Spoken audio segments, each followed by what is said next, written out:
one lag. Head. All right, good. Yeah.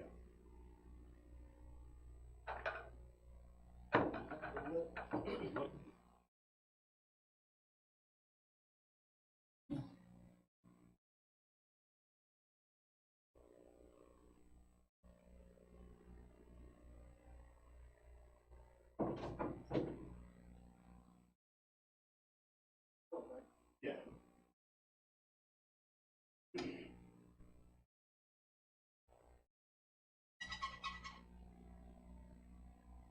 Yeah, yeah.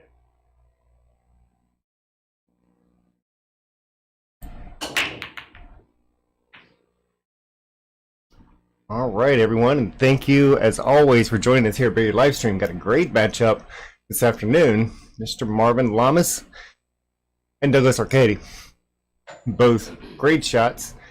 I've been looking forward to this one for a little while. It's been a little while since Doug's been out here. He played Evan, if I'm not mistaken, last time that he came out. And Marvin, although he shot out here plenty of times, just kind of practicing. Longtime friend. I don't believe he's ever been on the stream before, so nice to have him actually join us with the cameras on for a change. Marvin's been on a few of my teams throughout the last few years, and he's definitely one of those people you always count on for a win, so looking forward to a good matchup here. We're going to have a minimum of 2 sets. If they tie on that one, I'm sure they'll figure it out for the next. As it stands right now, this is, as you can see at the bottom, step 1 of 2. They are playing 9-ball, race to 12. Each set at this point is still a race to 12. They are playing slop all the way through, so pretty traditional 9-ball rules. Sometimes they do the called 9. They're not going to on this one.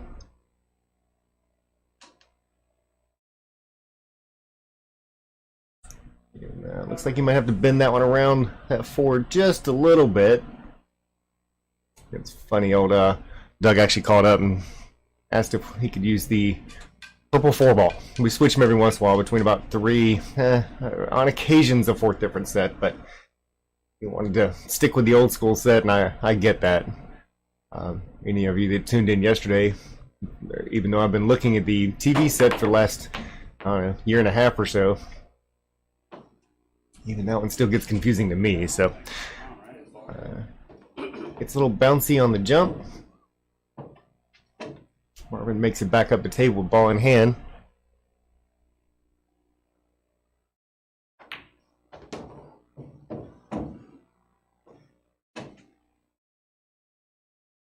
Looks like got a little bit of a crowd that's joining in, and definitely want to say thank you everyone for tuning in. I'm sure that a lot of people got a lot of things going on Saturday afternoon. Nice long weekend though, so we get a little extra time to get stuff done.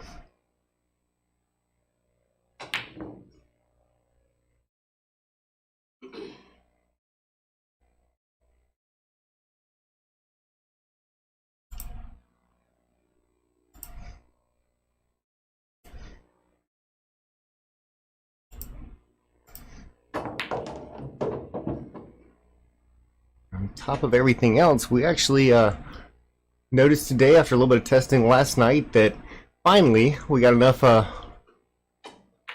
people that like our page and enough of the different stats that's needed for us to be able to make it all the way up to 1080p on Facebook. We have not been able to do that before. There's certain criteria that you have to meet, and all of you have definitely helped us get there. It has to do everything from amount of comments to amount of viewers, the amount of likes that we have on a page, a whole slew of different criteria that we had to be able to meet. And well, here we are finally able to go full HD. We've always had our YouTube channel and been able to do it on there, but Facebook's always been up in 720 until now. So again, thank all of you for continued support and help us get there.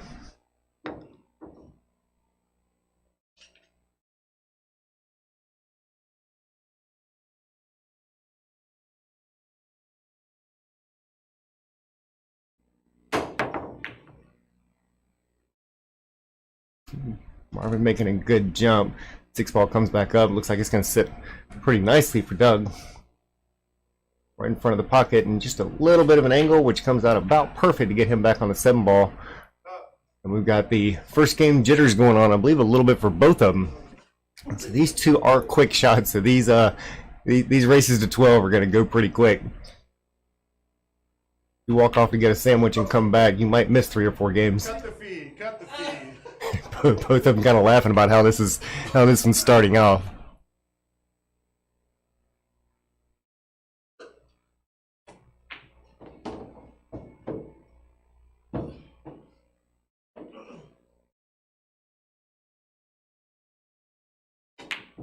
God dang it, man. Gonna have people lining out the door waiting to play us.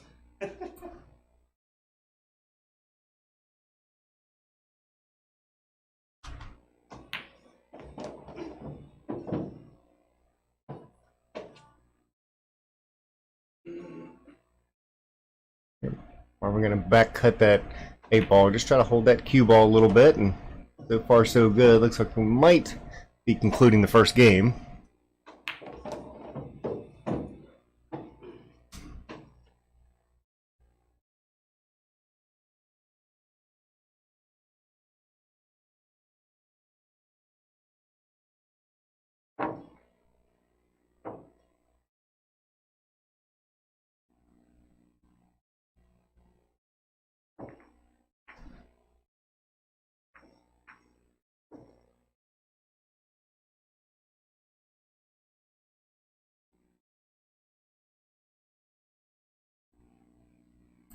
Just looking up the Fargo between the two of them. If this is so, the one for Doug actually doesn't show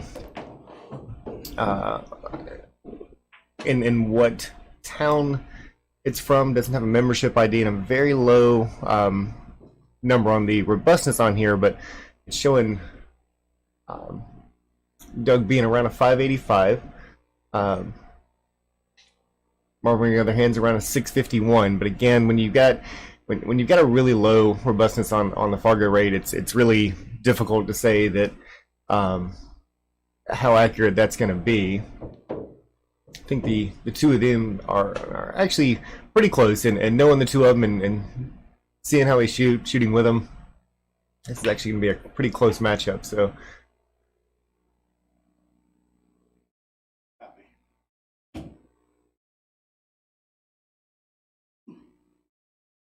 Marvin missing a shot, but gets a little lucky, kind of sticks it behind the edge of that 3-ball. Well played defense there from Doug. Sends that 2 back up table. Gets it close to the pocket, but you can see Marvin's going to have to he's going to have to kick at that one. And the one rail is kind of tough. Looks like it might actually be blocked a little bit by that 8-ball. So he can go after it, but he might have to close that one in a little bit. So he'll probably hit this one reasonably firm. Yep, of course not.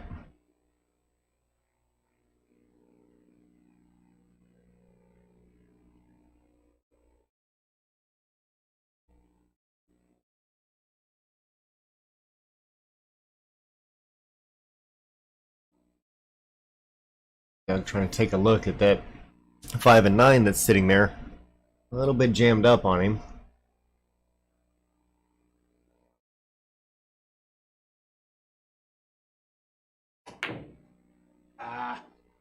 Tried to draw it back.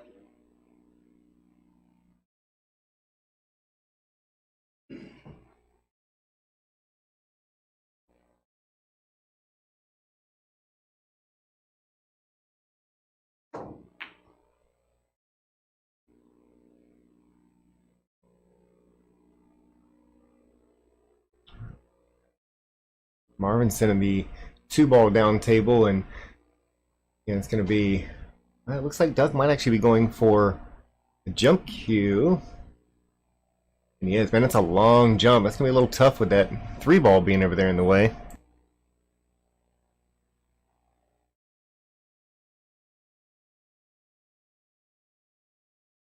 If he's going to play that one to the rail, that point's going to come really, really close. And okay, it looks like he might be switching to go ahead and play this against the long rail.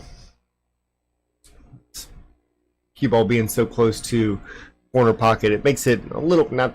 I mean, obviously, any kick can be difficult. This one's a little bit easier since it's kind of has something to measure on. He gets really close to it. Top of that looks like he actually got a little bit of a bump. Move that 5 and 9 issue that Marvin had a moment ago.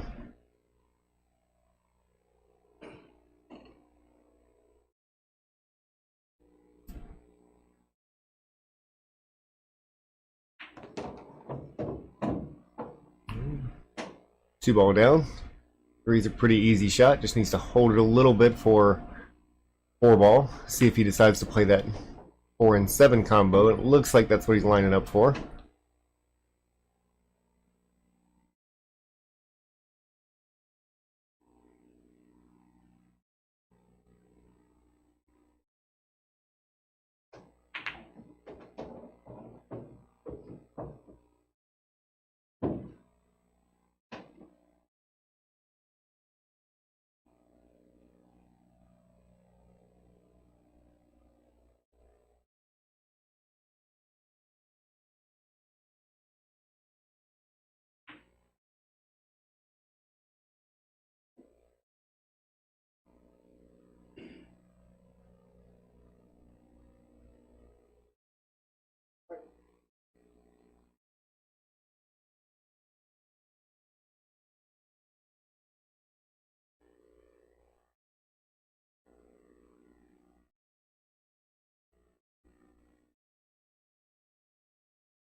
More?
Safe.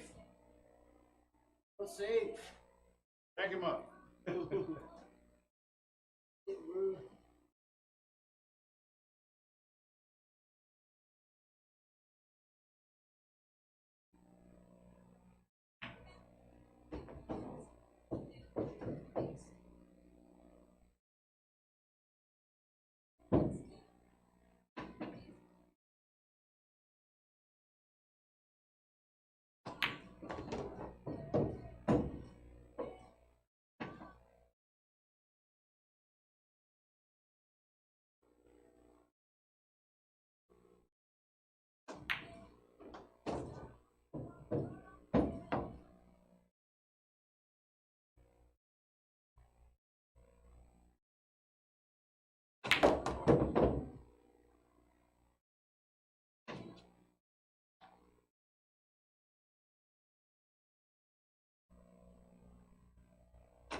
Right, so far so good for Marvin. 2 balls down, 3 balls patiently waiting. It's looking pretty good. Little tight, but looks like that 4 ball still passes without too much trouble. 2 balls right at the edge of the 9 ball. Oh yeah, piece of cake when you know what you're doing.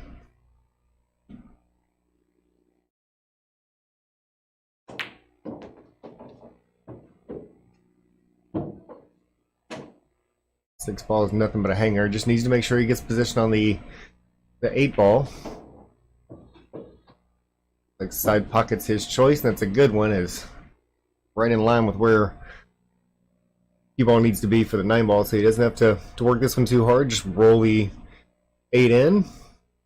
That's just the point, though. Is it going to get out far enough? Like he didn't leave a. That's close. That 8 might actually, if we look at the top here, looks like that 8 actually might pass, and it does. Marvin with a little bit of a gift for Doug. As he says over here in the comments, he's got to knock some of the cobwebs off. So back to an even race. It's 2-2, race to 10 at this point.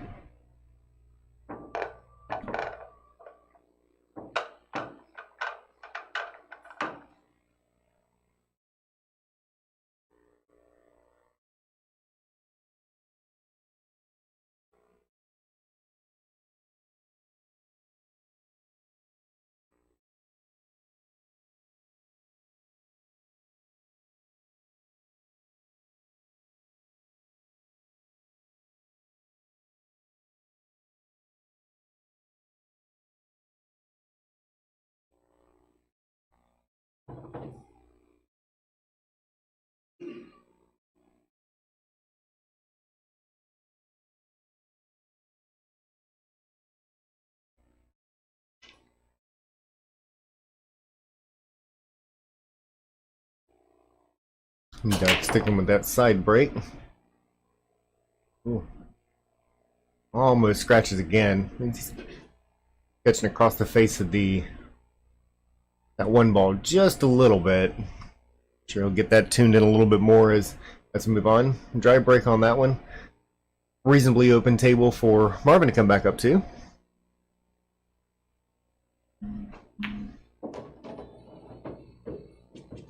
One down. Two doesn't look like too much trouble. You see where the 3 and 4 is over on the side. The one that might be a little difficult, depending on how he gets on the 4, is just getting back across table for the 5 ball. See that being too much of an issue either, but see what happens after this shot. Pretty much anything but straight. He does have an angle, so looking pretty good.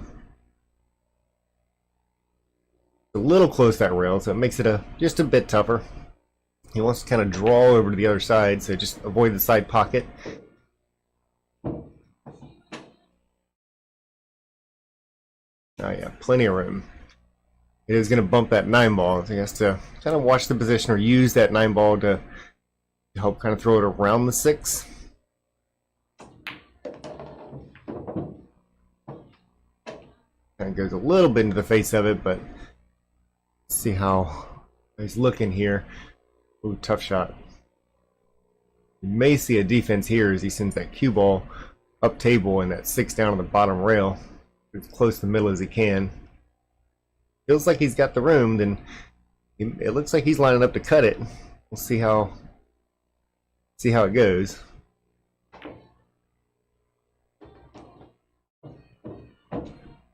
Ooh, I don't know if that helped or hurt with that side pocket, but since the cue ball didn't go in, I'd have to say that was a fortunate shot.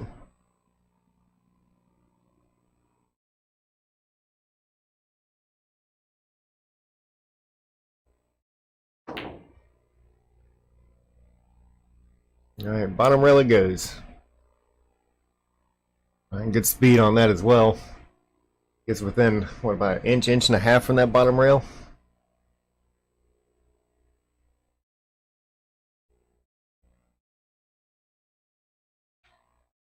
See how Doug's feeling if he decides to go ahead and try that cut, or just send it back up table and bury that cue ball. He really hit that nice, just gets a bit unlucky and catches that point. And you can't hit it much better than that, because even the spig looked like it was okay, but that cue ball kind of rolling out from behind that 9 leaves this one wide open for Marvin.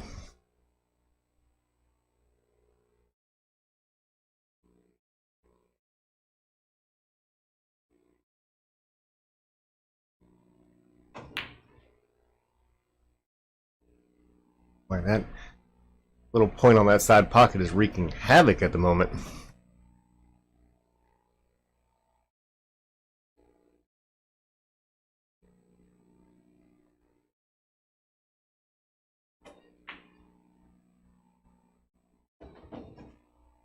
Sure. Evan on throwing some stars out here. Appreciate that, sir.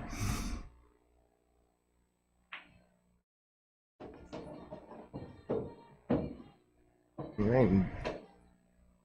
Looking like he might have the go-ahead here. first time. He's up 3-2. Only one game separates them, so obviously running a close race. Again, didn't expect anything different.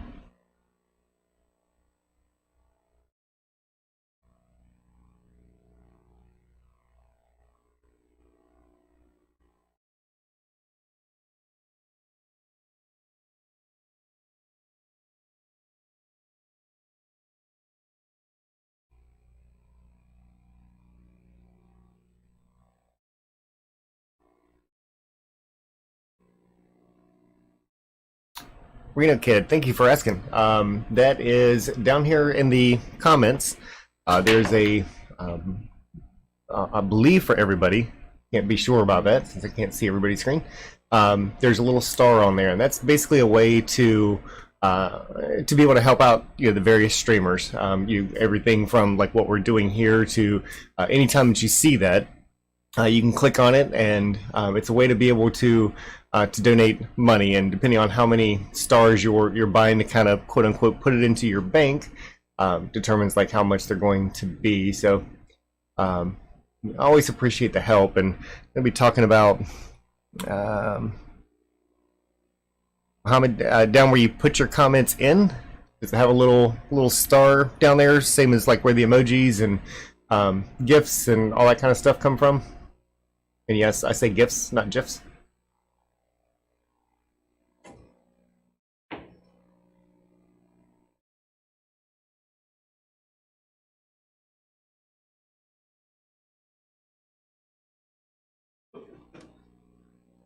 But yes, to finish that off, the whole idea is just it's just a recognition. It goes back to the individual streamers and the different programs that you might be watching. We always appreciate it. We're going to talk here in just a little bit about where it's going. And actually, we got quite a few viewers it's on now, so we'll go ahead and kind of get that conversation started. One of the posts that I put up on the Billiard live stream, as well as our group taking shots, was that Shooting for the Stars is sending a lot of kids over to a tournament coming up, and I'll pull the information for that here in a few minutes. Matter of fact, anybody that happens to know Danielle also sent that a message out saying how many players they were actually sending out there. A little short in funds, so asking for a little bit of help. It is a 501c company, so it is a write-off. You can go and send it directly to them if you prefer. You can also send it over here. Anything that is collected throughout the weekend, whenever it comes to Stars, we're just going to package that up and send it over as a thank you from all of our fans here at Billiard Livestream. We try to definitely make sure that we take care of as many things that have to do with pool, and whenever it comes to children that are getting into this sport. And they're not just banging balls around. If you haven't watched some of the JIC invitationals and some of the different tournaments that's been going on, some of our local pool heroes, like the old Pink Dagger herself, or Trenton White and Cody Allen, and some of these people, the list can go on and on of what they're doing in this sport or game, or whichever way you want to look at it. It's pretty amazing. So the Pink Dagger, Sophia Mast, just went to the last JIC Invitational and took, not only, she's 12 if I remember correctly, she not only took the title for the 13 and under, but then turns around and also, same tournament, wins the 18 and under. She is an absolute beast and a good friend and practice partner with Doug Arcadi that you see on the screen now.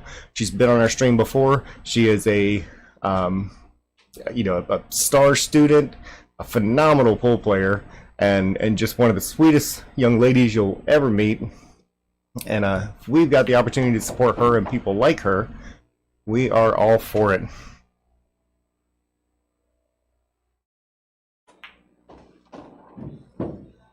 Michigan Kid, thank you very much. I really appreciate that. Mohammed, I agree. It was funny. We were one of the questions that I was asking earlier is, are they playing 3-foul in this matchup? And they both said that yes, it always adds that one little more fundamental in there. And Doug was telling me that him and Sophia were practicing this past weekend, and he was very, very close to getting 3 fouled. He was already on 2, and she locked him up pretty bad. And he was like, "Oh, please don't let this happen." He said he narrowly escaped out of it, but that young lady knows how to play. Again, some of the ones that's coming out of here, I could easily rattle off about 10, 12 different children that's coming out of this Central Florida area. And most of us that think we know how to play pool have no business on the table with some of these. Not without a lot of weight. And so, Doug on a little bit of a hot streak, goes up one more, and it's 4-2 now, his favor. A bit of a dry break, but also gets a bit lucky as that 3 ball finds its way into the path of that 1 ball.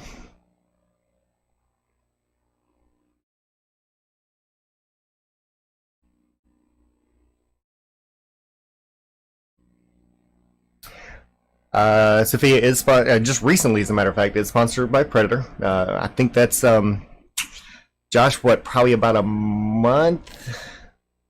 Maybe about a month and a half. It could have been a little bit longer than that.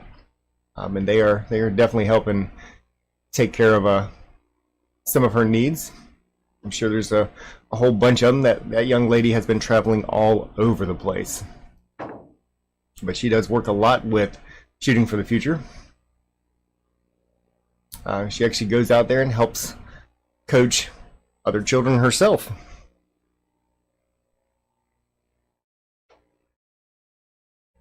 It was May? Okay, wow, that's longer than it. See, this is what I get for trying to tell time. Definitely doesn't seem like that long ago. I remember the pictures coming out and being laid all over the place with the recognition that she's gotten, but I guess with all the tournaments that she's been running around, it's hard to keep up with that child anyway.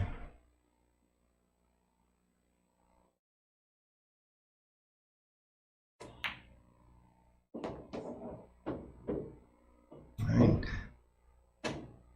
Doug looks like he's woke up a bit. Running through this one, just to watch it a bit for that. Get over there for that 5 ball. Is he going to get in trouble? He is.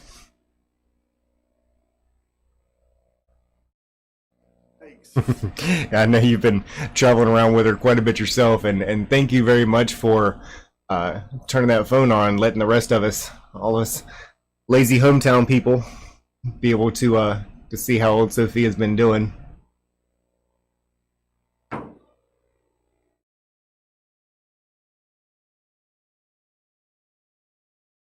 Oh, I bet.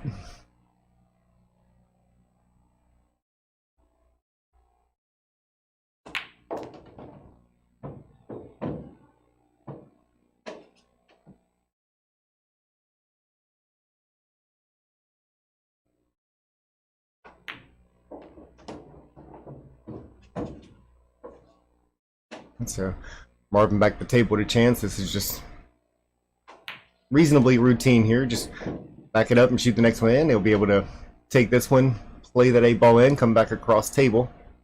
Could even just slow roll it if he wanted to. Ooh, used the whole pocket, but that's okay. Found its way in. A little bit of shift makes the cue ball come down a bit, but I believe he'll be able to cut this one without too much trouble. All right, tightens the game back up 4-3.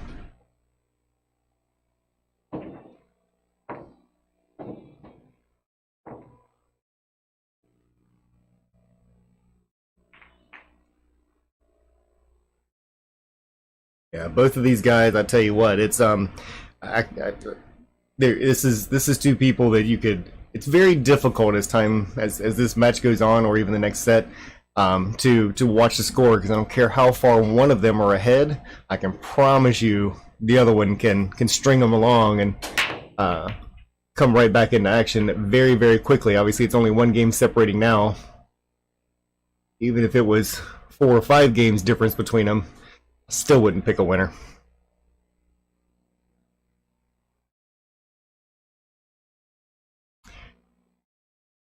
Justin, honestly, I can't answer that. I do not know what their nicknames are.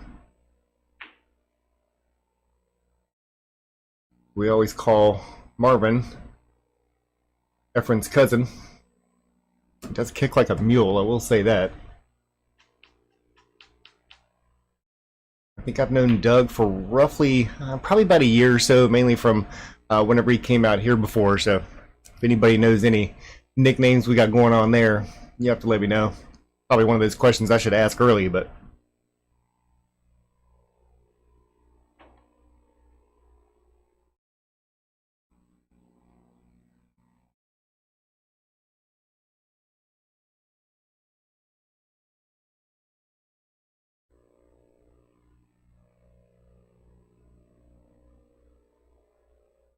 looks like he's trying to decide how he wants to play that one ball.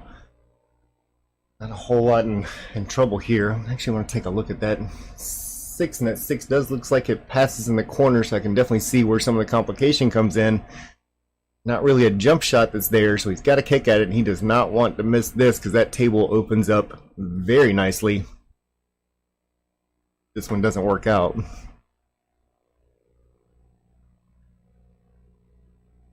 Heck of a try. That was a really good shot there, and see how Marvin handles the pressure here a bit.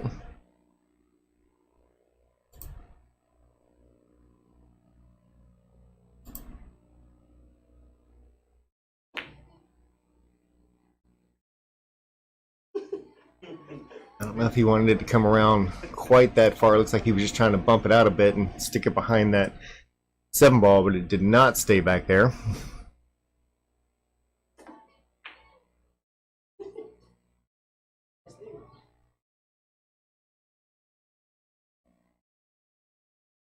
Right. Marvin with another opportunity here. Definitely wants to take advantage. Let Doug get started on that tear, and he's not going to stop. Marvin's going to do everything he can to kind of keep that under control.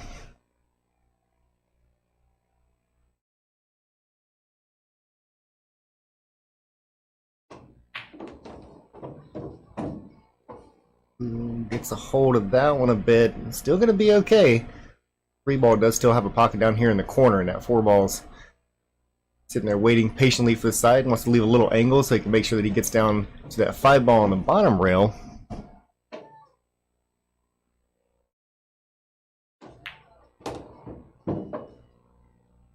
Digs in a little bit, leaves it over on this side, probably an easier path. But gets a bit on the straight side, and that one causes a little bit of trouble with that 6 ball. See if he just brings it back and plays that 6 into the what's our top side pocket, I guess, lack of a better term. Does have a shot there. Looks like he's actually got a little bit of an angle. 7 balls down here on the bottom half. It's an almost dead straight there. Doesn't have to do much with this one either. Just roll it on in. Leave himself a little bit of an angle on that 8 ball to get back down to the 9. Going strong. We're going to see a tie ball game again. A little inside English to let that float on down. Speed's looking pretty sharp. You don't get a whole lot better than that. 4-4. Shocker. Tie ball game. Race to 8 now. For these two, so Marvin's one of the quiet. Once he gets to know you, he definitely starts talking a little bit more. But until that point in time, he's definitely a very quiet person. And he and Doug, neither one of them quite put off that that vibe that they, well, lack of a better term, kind of run their mouth. They both kind of just come out and shoot. I would definitely say that Doug's a little more outspoken between the two. But I love players that are, that are at the level they are, and they just realistically, they just keep the mouth running to a minimum. And if you want to play, play. If you don't want to play, don't play. They're very agreeable with each other, including coming today, because every time they went to answer the questions about, the different rules they're playing with, they were like, I don't care, let's just play pool. Love those kind of sportsmen, and definitely need more of those in our pool world.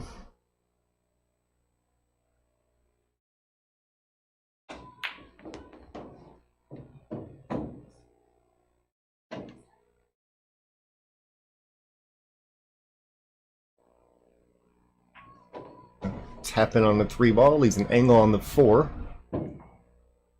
But looking good. A little inside English to make sure it stays over on the side for the 5 ball. Probably be happy with staying reasonably straight on this, and if not straight, pretty much that angle he's got right now, and let that rail kind of help him get back up to the middle of the table. 6 ball goes, fires right in the side. Gets it back up a little heavy. I'll let this one probably go ahead and drift down here to the bottom. Cue ball, that is. Is it going to bump it? It did, but look at that. Tough to complain about. Little stop shot up table, and he's set up for the next one, and a break and run at that.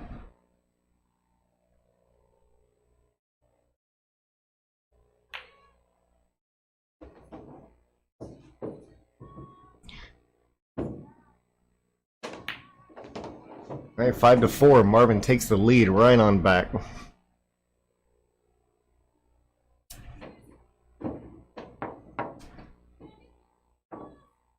It's hard to believe he's only been playing for 2 months.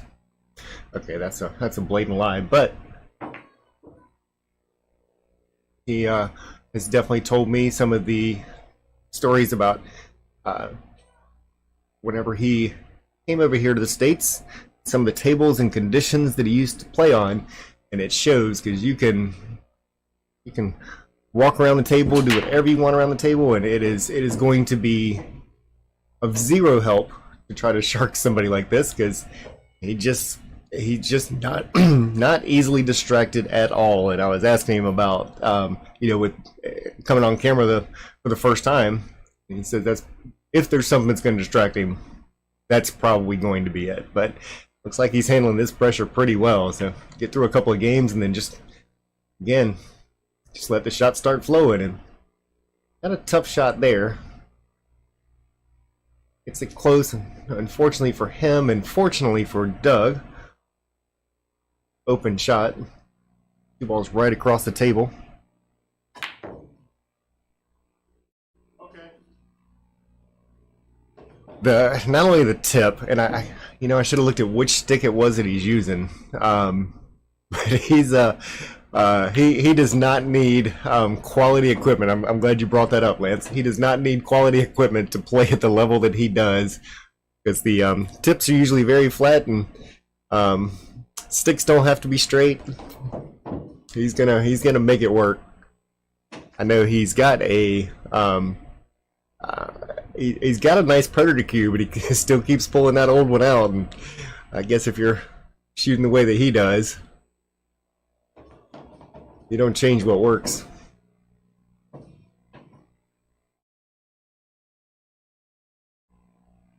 I wish I had one of those cameras that could zoom in on that stick and tip like you're talking about, Lance.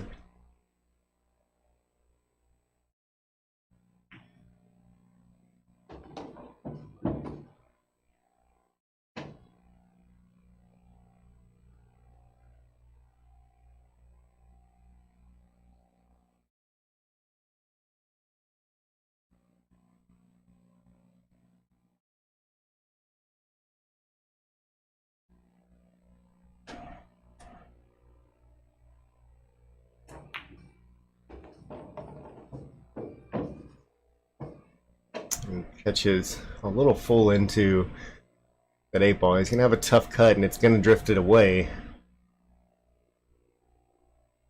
See if he decides to go ahead and try to cut this one and run it all the way around the table, or just send that 8 ball to this bottom rail. It looks like he's going to send it to the bottom rail. What a great shot. Yeah, he laid that one like he put both balls in hand.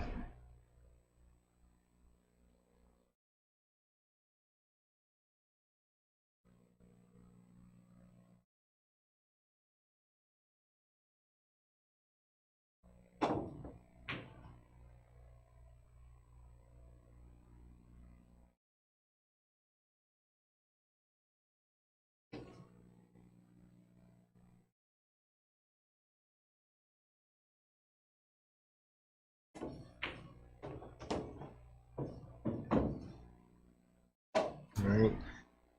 It's looking like we might be back to another tie ball game.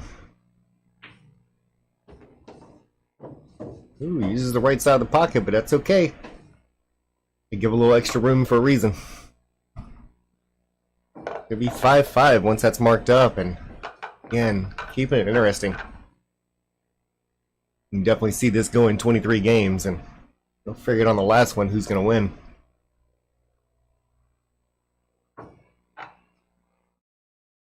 Duck still sticking with the triangle wreck.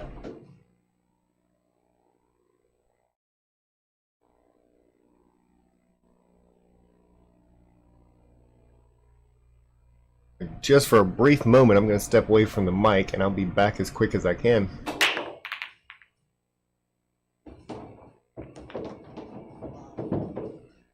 All in one bucket. Yeah, one fucking thing. I got no shot.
See if we can get these cameras moved around. I've tried to talk to players about whenever they shoot, if they could just step out of the way so that we could all see, but they don't seem to care much for that, so we have to turn them around when I'm not doing my job. We missed the 8 rails like we had on the last shot.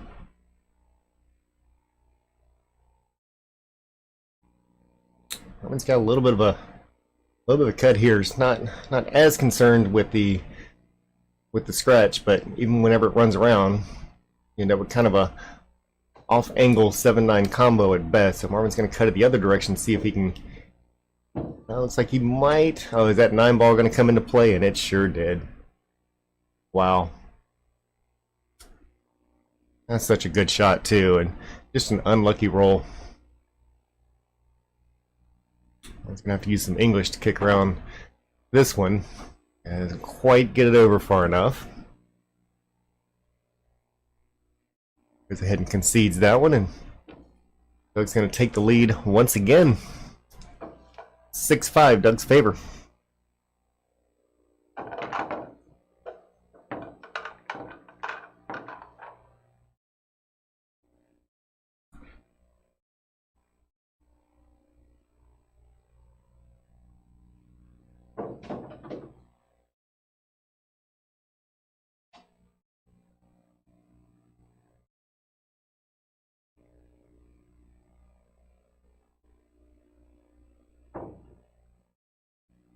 Hey Cole, how's it going today?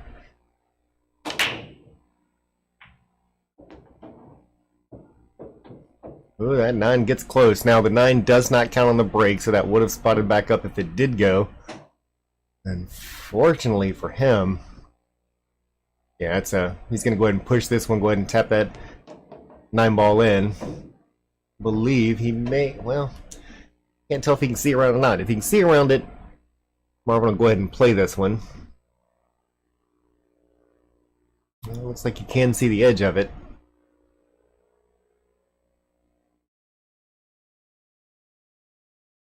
And lays it right by the pocket or straight up the rail. So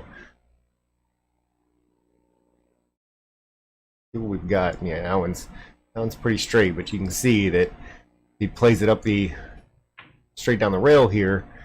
Gonna make the 3 possibly a little tough, but he puts a little angle on it and comes out very nicely. That was well played.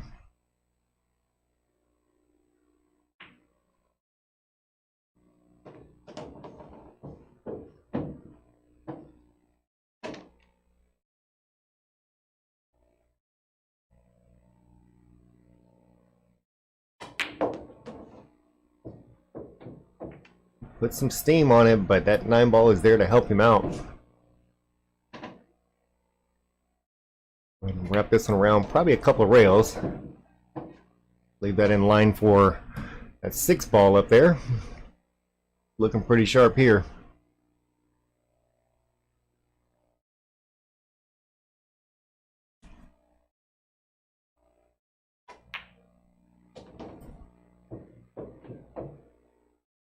Plenty of room. Probably 7 and 8 in the side. Draw this one, just kind of stun it over a little bit, and looking like a winner.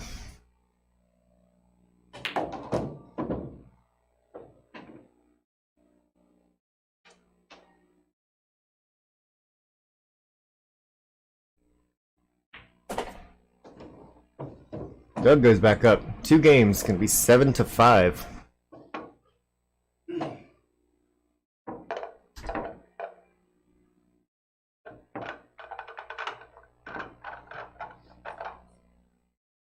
All of you will run this one over here real quick and see that that shooting for the future that we were talking about before. Make sure you go and check out that page. They've got some of the posts out there to be able to donate to. Make sure that those kids are be able to travel they need to. I think they need about 4,500 to get all of them where they need to be. Again, there's a couple posts out there that'll help out with all of that, and Doug gets another bad kick, and somehow that cue ball finds its way into the pocket again.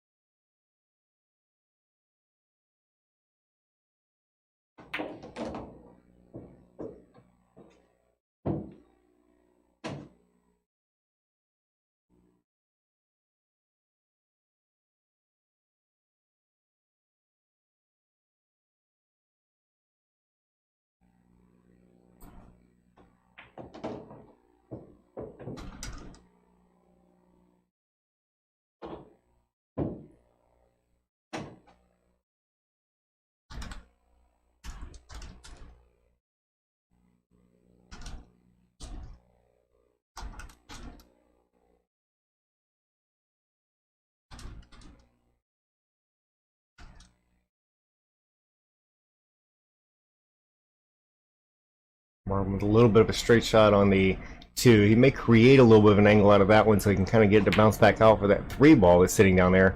And he tried, and that one cost him. The harder you hit it on these, the more it's got to be straight in. And that one, that was a little bit of trouble from the beginning there. Definitely not saying that it couldn't go in, but it's got to be so precise. That's definitely a challenge, and all the diamonds, of course, come with the Pro Cut pockets. The harder you hit it, the more accurate it needs to be towards the middle. These pockets will throw it right back out. You got some room here. Where did that ball get him? Looks like he is definitely behind the edge. We're going to see that sand wedge come back out again.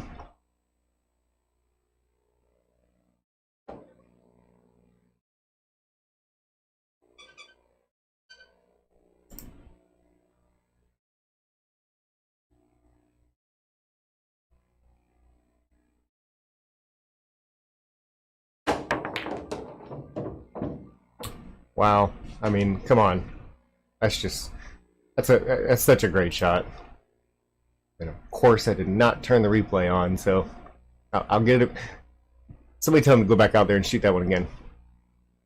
He's pretty dangerous with that jump cue, and accuracy on that has never been an issue for him. But that one was especially difficult with the edge of that 8-ball sitting in the way. Sherry Ross, this is, well, I guess technically you could say it's at our home. It's a separate building from our home that we built for being able to host this exact kind of thing that you see. Just 2 tables in it. We've got the 2015 version of the Diamond Blue label that you see them playing on now. That's in the 9-foot, and just off to the side you can see the edge of the I believe it's a 2018 model on the Diamond 7-foot. So players got their choice in the size of the table, and of course a few different brands of balls that we can choose from. So we try to make as nice of a place as we can for people to come out here and shoot. There is not a caliber restriction whenever it comes to the players that come out here. We're always looking for people that just plain love to play pool. Come on out and join us anytime. You can, and this is for everybody, you can find matches yourself. Give me a buzz and we'll get that set up. If you're not sure who to play, feel free to reach out. It's a little tough if I'm not sure like what the skill level is, but if you know someone that can help us out with figuring out like who would be a good matchup, we definitely like to see people come out here and just get absolutely drilled. That's not fun for anybody except for the person that won money. But just like these two, phenomenal shots. Never played against each other here. They both live in the area. I'm sure at some point in time they've both played each other, whether it was in a tournament or whatever the case may be. Looks like is he going to play the carom on this one? No, he's going to shoot for it. All right, nice try. Tough long shot, but it looks like he might have come up okay there.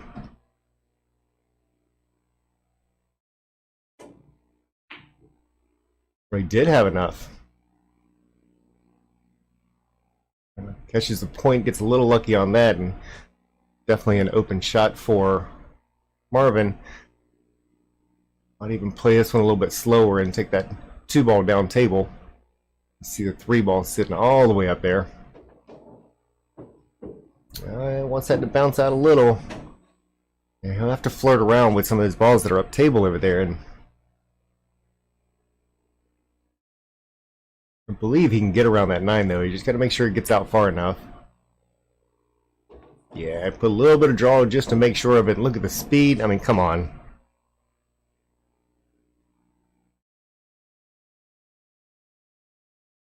Kind of get tired of these guys making it look too easy.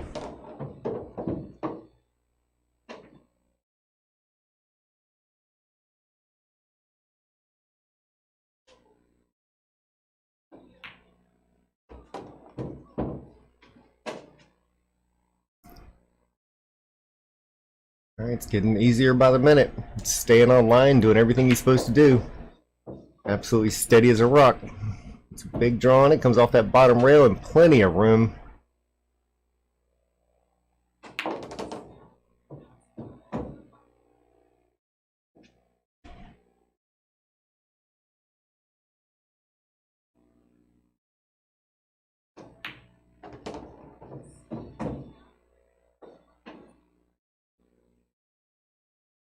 Alright, not seeing where the trouble is. Drifted over, leave himself close as straight as he can on that 9-ball, and ooh, he caught a whole lot of that one, so we're going to try a different pocket. He must just like the camera angle on this one. Alright, as Marvin says, you know what, it's my turn to even this one back up. Start to move that one a little bit closer. Now we are 8-6. Still Doug's game. Match, set, whatever you want to call it. We've already seen Marvin put a break and run together a little bit ago, and it would not be a surprise if he got another one. Does it all the time in league.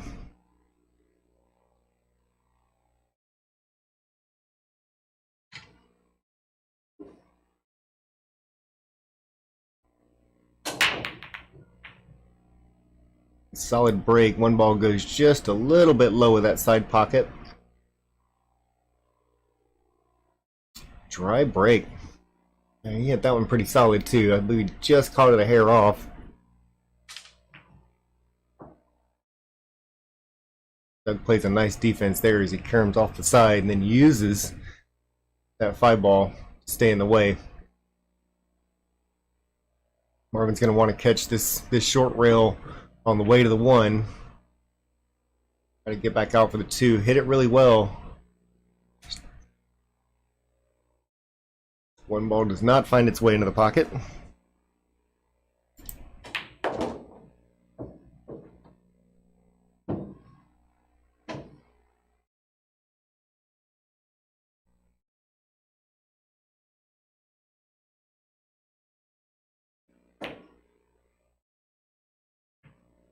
Oh, and once again, another nice defense from Doug.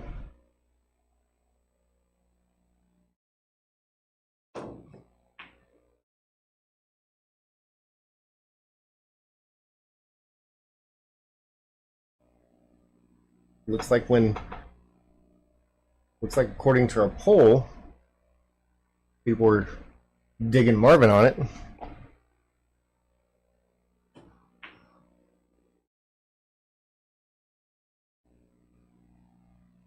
Like I said, this one can be a coin flip. They can play 5 days and still split 3-2.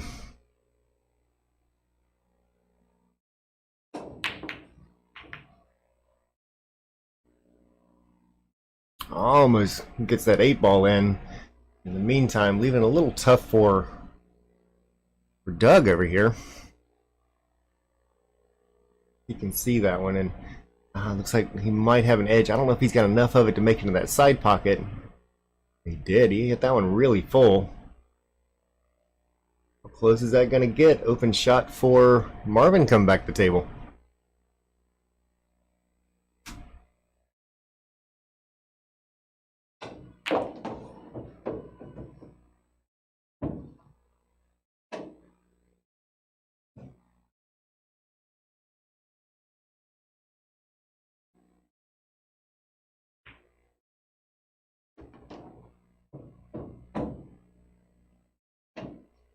Just at point of being just a little bit jacked up over the 5 ball. It's not terrible. It's not sitting quite at the crown of it, but still a little tougher than he'd like for it to be.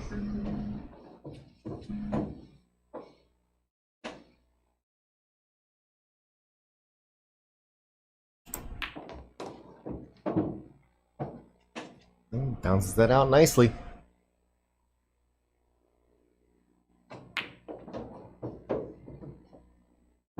Oh, he's going to be close to his work here. He's going to want a big bounce there. And he didn't get a big one, but it was pretty straight towards that corner pocket. So a little pop shot here. 8 ball is a duck. Just has to watch how it comes off of that. Might even go to the high side and shoot that 9 ball into the middle. Nope. Feels good about go ahead and playing that one on up.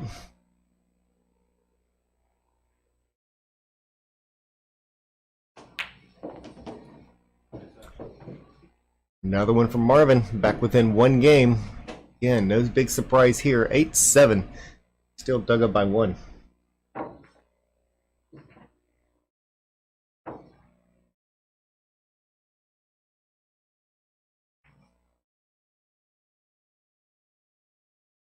See a few people joining the poll over here, and we got a couple more votes for Doug, so almost surprised this one did end up like in a 50-50 or 49-51 kind of split. Oh, now he's found that spot. 1 ball fires itself right into that side pocket. 3 balls on the break, not a bad start. Open shot on the 2-ball, long shot, sitting on the rails, so nothing super easy about this, but it's not like he only needs super easy shots to finish this out. Drills that one in, needs that one to go up a little higher, a little more. I believe he's got a shot on it.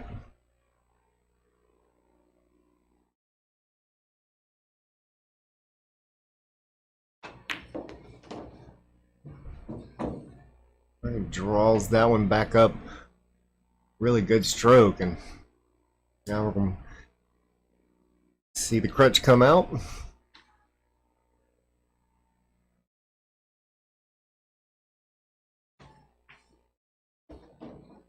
Mr. Doug Cotton, glad you could join us.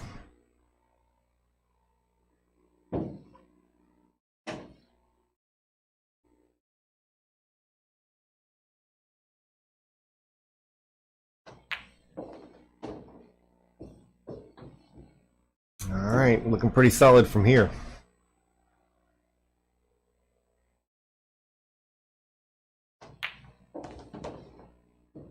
Oh yeah. Telling you, I think he just likes this camera angle. He's just gonna keep playing it on that side.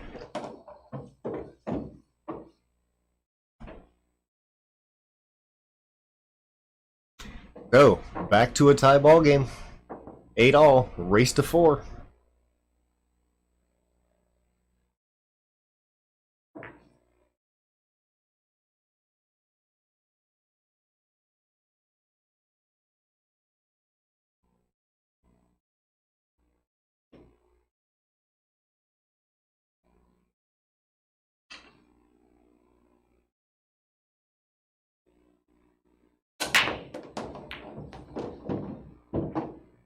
Oh yeah, he's drilling that one on the side now. So he's fine-tuned that one in. Got a little bit more trouble here with that 3 ball. Crushes another break though. 2 on the break. Needs to run this one down pretty good distance or miss it altogether. Yep. Oh, as long as that doesn't. All right, ends up pretty good. I think Doug's gonna be okay. He's got to be very careful on where he hits this 2 ball. Yeah, that was the problem. If it wasn't absolutely perfect, well, okay, well, pretty darn good from there.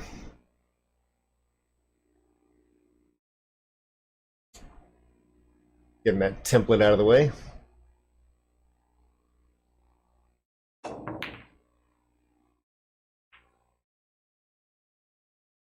Up by that 6 ball. Gets awfully close to it, and again, heck of a try.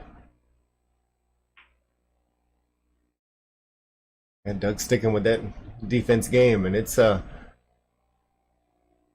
say it hasn't been working.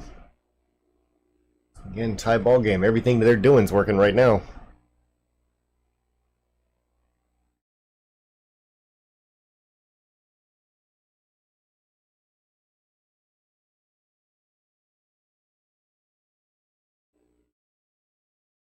Marvin pulling out the mental calculator, trying to figure out best spot for. You can see his hand on the table where he's trying to kind of even up 2 balls and find that middle spot. Everybody has their thing that works for him, and looks like that one works because he did make full contact with it. Combo coming up. He'll want to probably roll this one a little bit slow. Try to leave that 2 ball hanging about where the 6 is now. Right, bounces out. Cue ball stays on the correct side of it, so still looking good. And tap this one about a medium stroke. Let it kind of drift on that rail a little bit. Line him up for that 3. It's okay to be pretty straight on this one.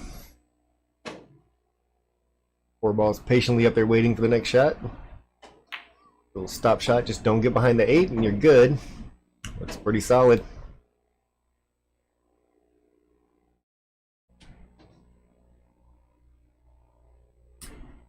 Now, the only thing he's got to look at now is how he wants to play the 8. I'm sure if he can try to get that cue ball down below it and avoid having to play the combo, I'm sure that would not upset him. Depending on the position of how he gets onto the 7, I'm sure he'll make that determination on whether or not it's better to just play it.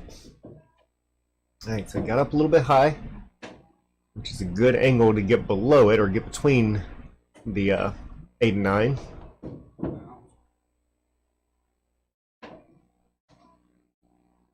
Oh yeah, he's got a good shot from there.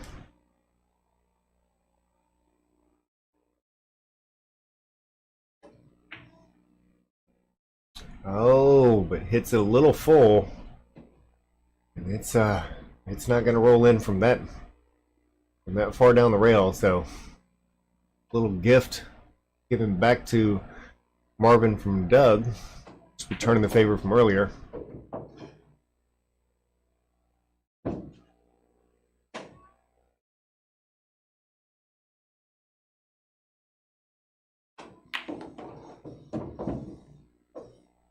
All right, Marvin back in the lead, 9-8.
shit. Oh. And I hit the blue ray, right?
Oh no. That's as unfortunate as it gets there. Straight in on the 9-ball too. This one being on the hill might end our first set.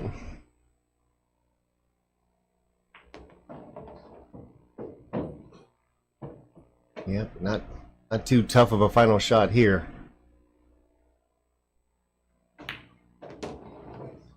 That's the ball game. 12-8.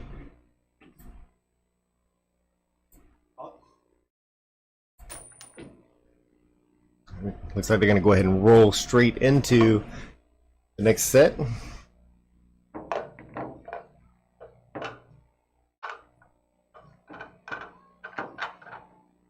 Get some wording change down here in the bottom.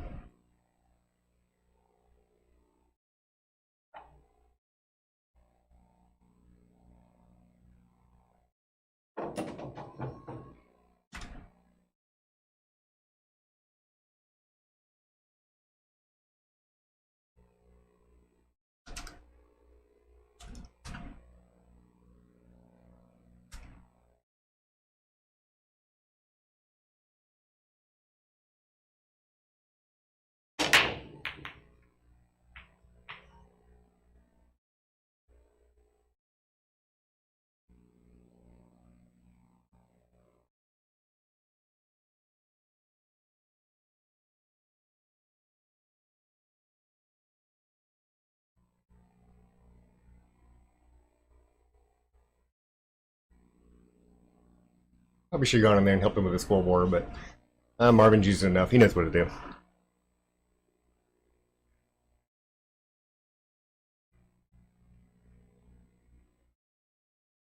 And so each set over here is $1,000 in the middle, or $500 per man, whichever way you like to call it out. So the Marvin so far, an extra $500 in his pocket, and going on to set number 2. Again, if this one ends up as a tie, a lot of times they'll double it and run it back.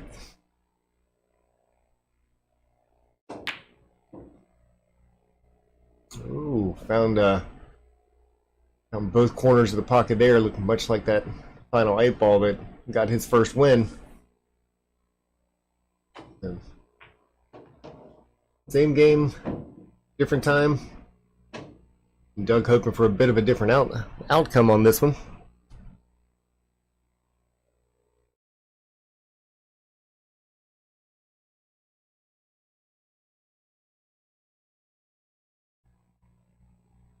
Set number 2, everything's back to even, 0-0, and we can see that from watching the last one, only thing that got that big of a difference in the score was a few bad rolls for Doug there. So he'll watch this one. That one tried to stay up on him. Take away a little bit of that bad luck, and this is a much closer race and could have flipped the other side. And did walk away with set number 1 at 12-8, just in case you're just tuning in. Doug catches the point.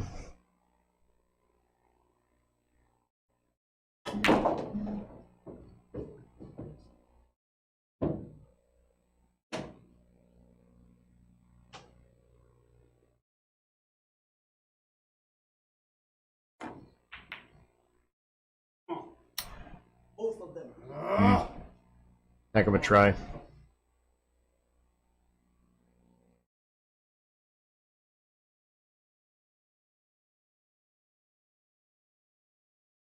He's got an opportunity here. And play this one around, leave it over to the side for 7 in the side pocket. And take his choice on whether or not he wants to run this one up and play the 8-ball into the other side. Four power. Runs it past, and now what? Yeah, that's tough there. I don't know which way he's going to play this one. Ooh, hoo, hoo, hoo. Trying for that 9-ball. Again here. Cheesy shot and cheesy grin, and both of them smiling. There you go. All right, Doug's showing him how it's done on game number 1 of the second set.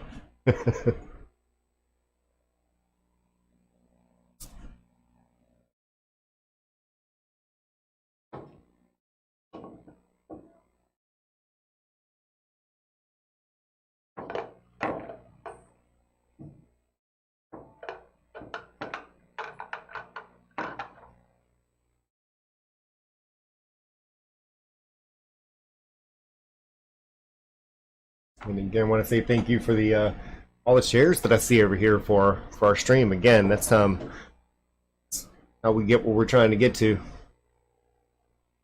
We definitely appreciate all of you for that.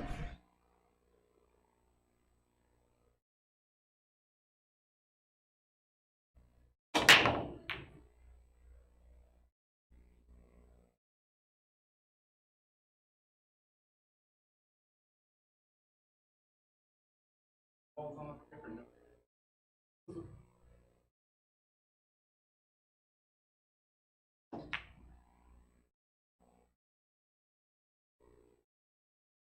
Marvin throwing in a little bit of a defensive game here. Sticks him back there pretty good. May not be locked on the ball, but he did not make that an easy hit. Doug's been kicking great, jumping even better. I don't really see much of a jump shot here if we look at this one from overhead. It's pretty tough to go over one that's that close and get that kind of distance and still have any accuracy, and they have shown that hitting the ball is good. Then you really got to be careful on where it leaves. Again, they can both run these tables out. I'm sorry for that switch at the wrong time. Thought I had one more practice stroke to go through. Does not hit the 1. A 2 looks a little tough down there. Maybe setting up for another defense. Again, they do have a. They are playing 3 foul on this one. That is always an option.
It's a nice thin hit on the one, but does bounce back out enough for Marvin to be able to get full into it, and he wanted that cue ball to come way further over. Trying to get over by the 5 ball and did not make it over there. Oh boy. Oh, I'm feeling this. Feeling it.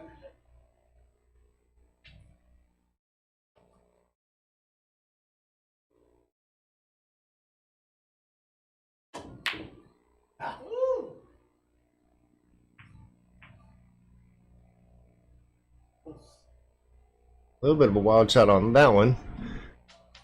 Marvin's going to come back, but still full table. He's got a little better angle now to be able to play that 3 ball up to the other end.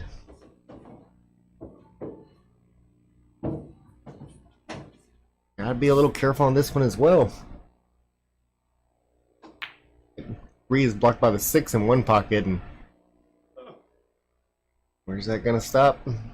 Pretty close to the pocket. 3 actually doesn't look like it has a bottom pocket down here. It's going to have to play somewhere that can find its way into the side. 2 ball finds its way in, and I don't know that he wanted that to happen either. Got an edge of a 3. Not enough to make it, so one more defense. See if he can get the cue ball up behind the 8. Didn't quite make it.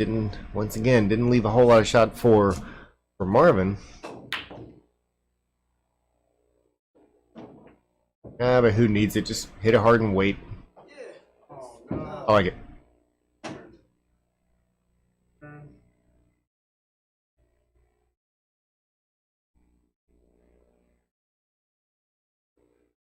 Yeah, taking a look and seeing if that 4 ball passes, and I don't believe it does. I believe that 8's all over the top of that one. 3 ball's the concern at the moment. It does have plenty of room to get by. He's trying to force that cue ball. That makes it a little tougher. Let's see what we can see on the. No, that 4 ball definitely has room to make it up into that corner pocket. So see if he plays this forward and goes around the 6 or draws it back behind the 6. Looks like he's got a draw on it. It does, and that's going to line up nicely. Now 5 also has room to go into that same pocket, so those 3 balls should find their way in there. Didn't get it out far enough.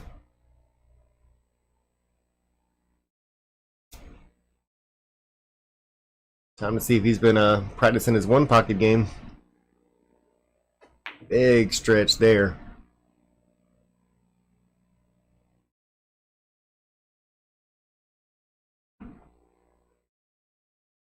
Leaving Marvin with a cut that you know he's going for.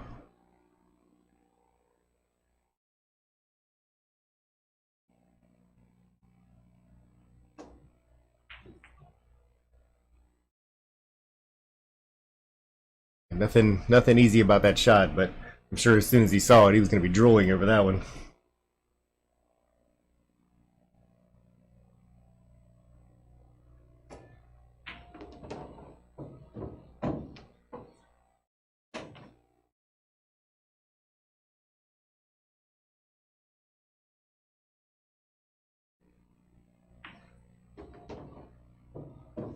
Alright, looking pretty good.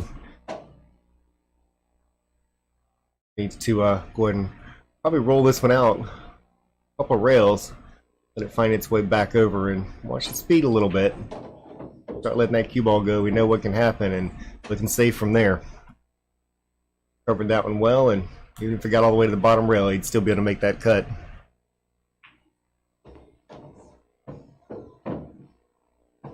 Alright, Doug goes up. 2-0.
Another solid break by Doug there.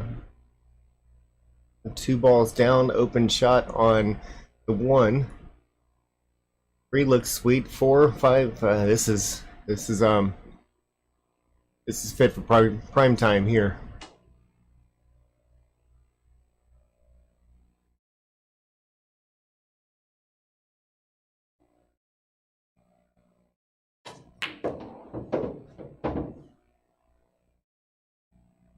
Yeah, let that straight stroke out.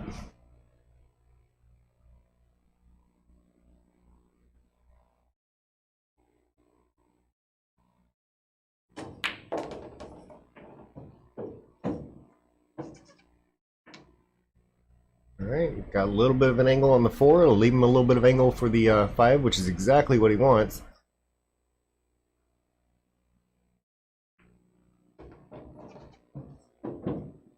It's nice to give himself off the rail. He can either draw it back out or go forward. I think he'll go forward on this one.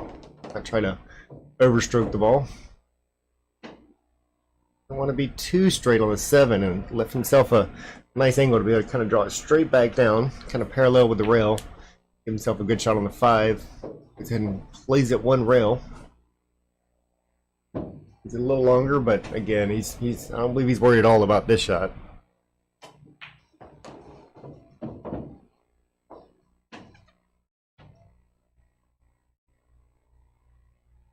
9 ball ever so patiently waiting for 3-0. It's on a roll for this one. He wants his money back.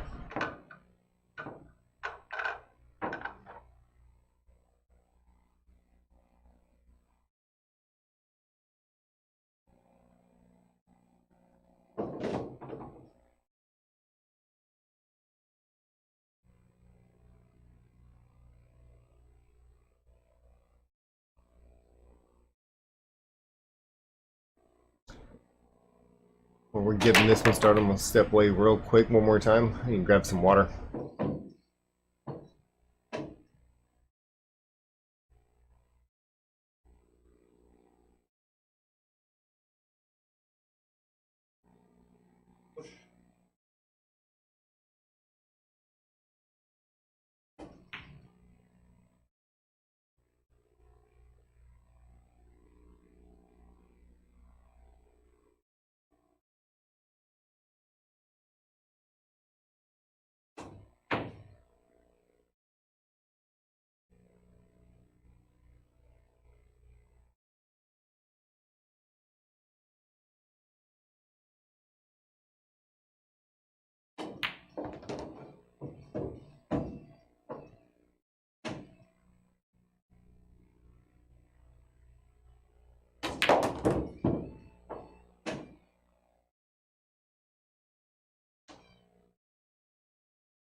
is going to be close to scratch. Really.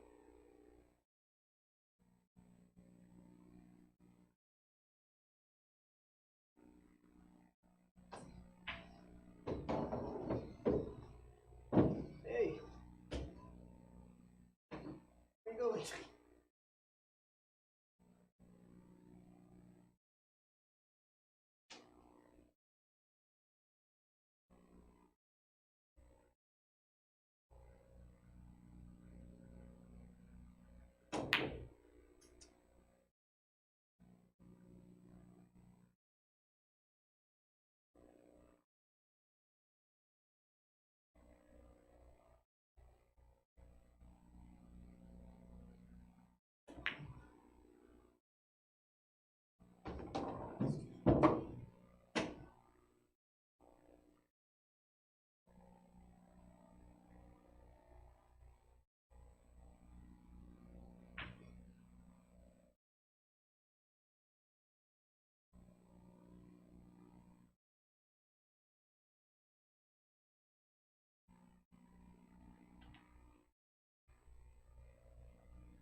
Yeah, walked in just in time to see that last shot, and that was a crazy way for an out there, but hey, it works.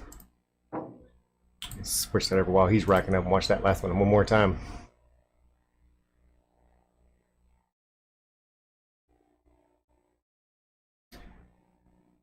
I'm definitely not going to say he was trying for that, but hey, take it when you can get it.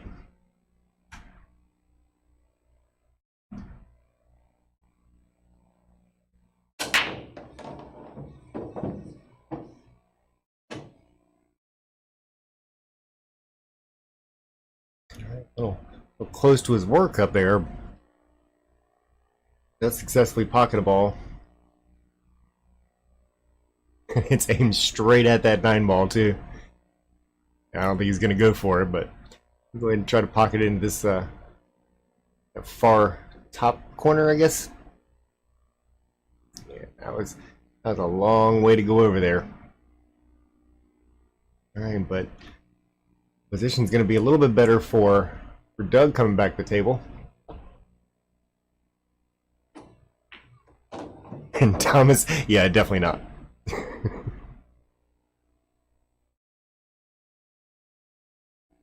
I don't know. You ask any pool player that makes that shot, and they're going to tell you that's exactly what they meant. And quietly sit there, stick down, and ball back up and rack the next one.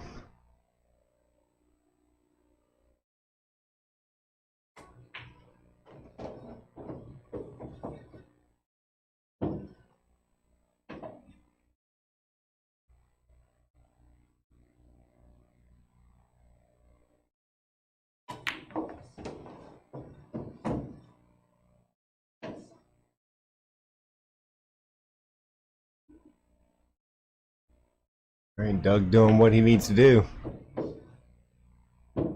Nice little side pocket shot there. He can just kind of let that one roll if he wants. Angle's perfectly fine. He might try to dig into it a little bit to straighten it out, but doesn't need to. Got plenty of room from that rail.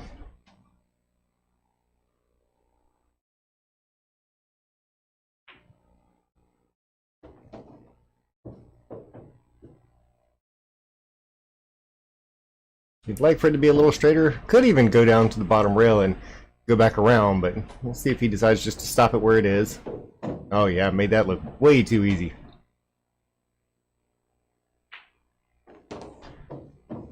Doug regaining that 3-game lead. I'm sure he's going to want to keep at least that through the rest of this and move him up 4-1.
Looks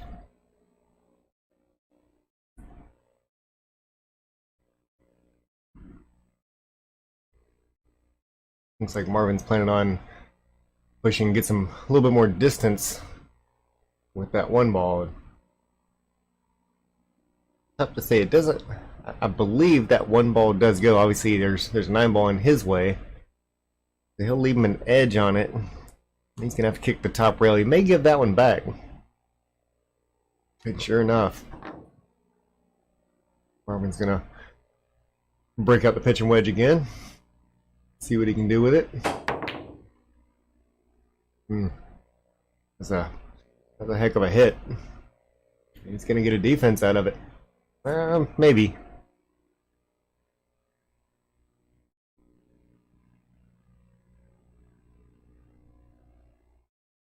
He's looking close. See how that one will go. Look at that one on the overhead. Looks like it's gonna have to be rail first, and nope, had all that he needed of it. Is that gonna make it out far enough? Beautiful shot.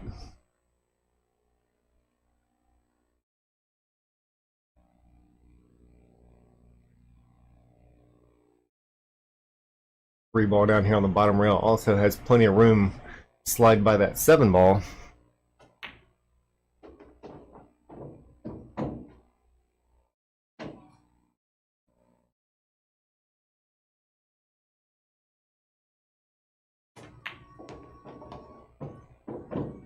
Right back up table. Is anything going to get in the way? Nope. Goes through clean.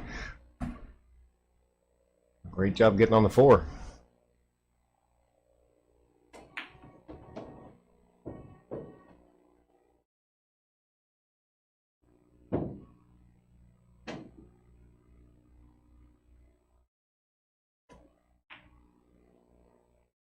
Damn, I missed that. Oh, rattles the pocket. And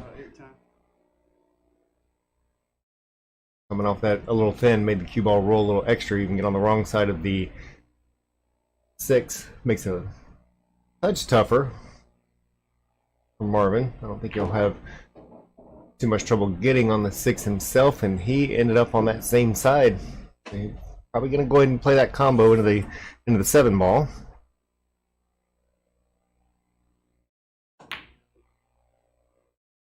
All right, decides to go ahead and bank it back out of there. Not happy with the outcome of that.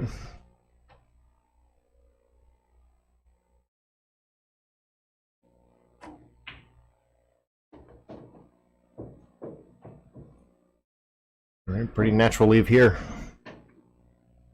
Go ahead and cut that 7 ball in, let the cue ball just roll back up a little past half table. All right, sends it up pretty high. Yeah, that one took off. I think he caught a little less of the 7 ball than he had planned to.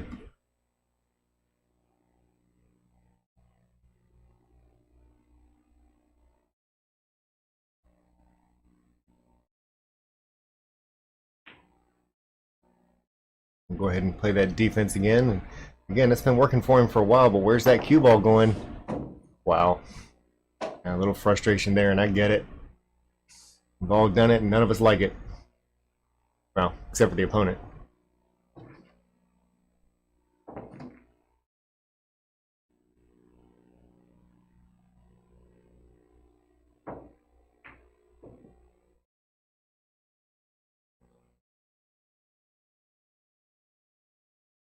It's a quick question for those that are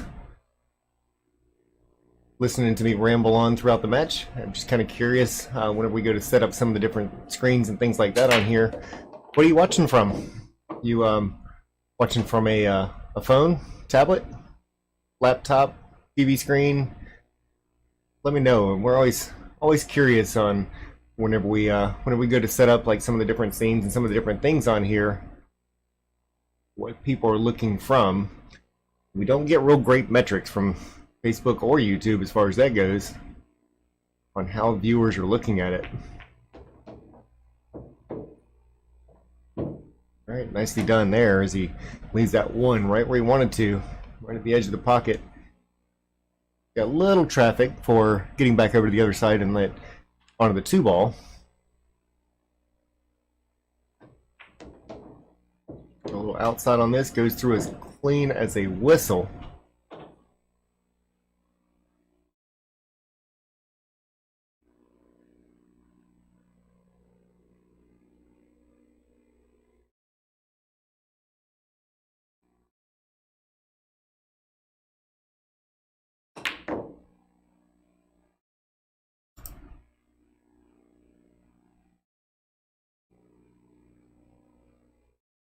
Comes up a little short on the 2 ball. Leaves a tough cut or bank for Doug. Looks like he's going to go ahead and try to cut that one down. And no problem there. Enough speed to make sure it gets back over to the other side and leaves himself a shot on the 3 backup table.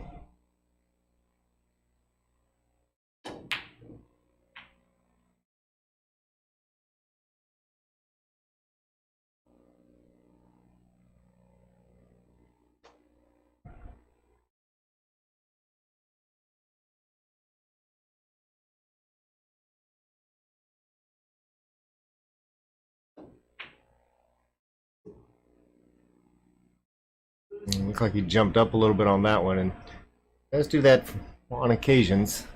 This one, awesome to rail that out. Both of them in a row, having little struggles on the 3 ball.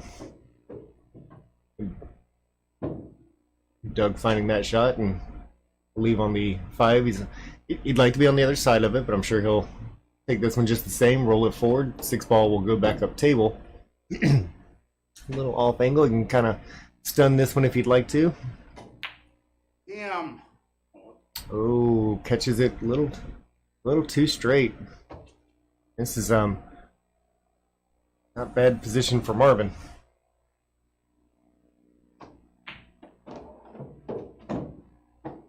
Sends that one out wide, leaves himself an angle so he can come back down for that 9 ball.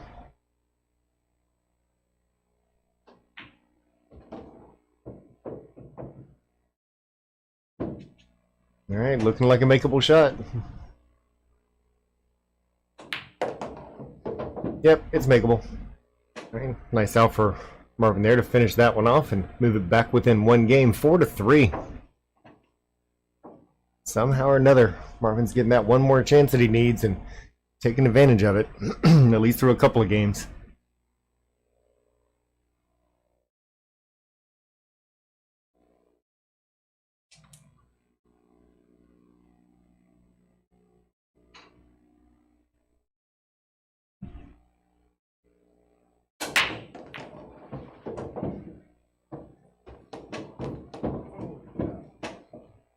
Great break.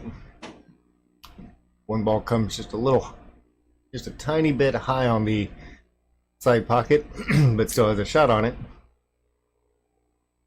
Keep that probably into the side, and 2 ball should be pretty close to straight in.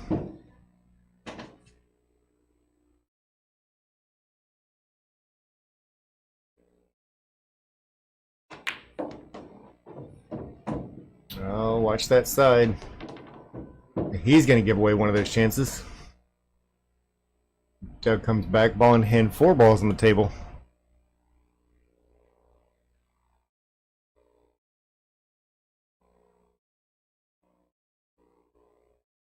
Set that over there and just roll that one forward, leave himself on the 6.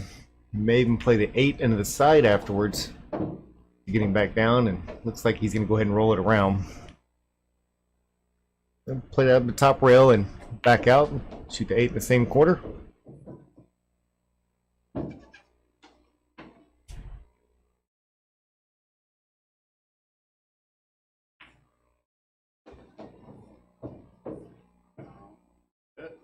A little close to rails. Made it a little tougher than it should be, but yeah, he's a straight stroke. I don't think sitting on that rail is going to be a big issue for him. All right, well done.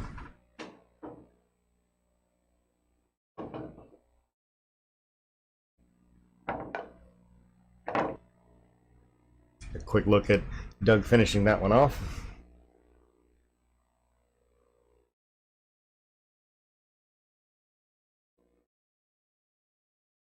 Brings that one to 5-3. Doug's still up.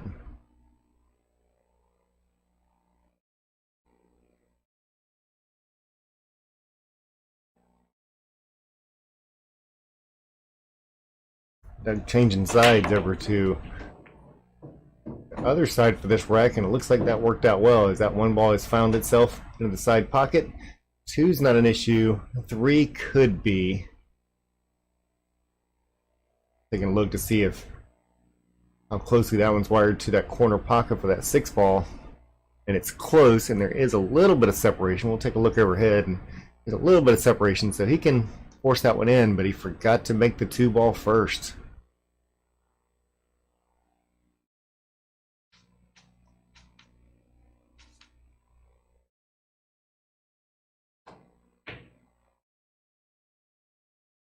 Marvin sending that one down table. Is he going to get down there in that little pack?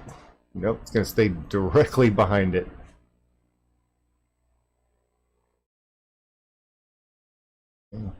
Lining all these up over on the side. He doesn't make a hit on the 2 or doesn't break that out. Feel fairly certain we might see a defense on the next shot from Marvin. Again, that kick's pretty good.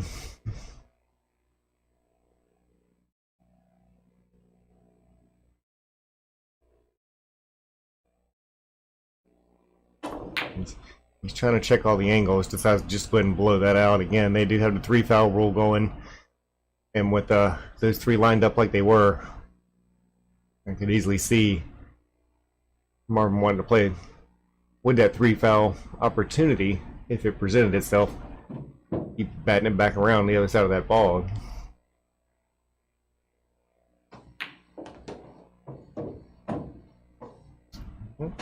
Nice little inside shot to drill that one back down to the bottom rail. And just follow this one up a little bit and get back above that 6. Still looking good. That 7-ball has a side pocket. 8's got a side pocket if you'd like it that way. And oh, that's how you play it right there. Big shot.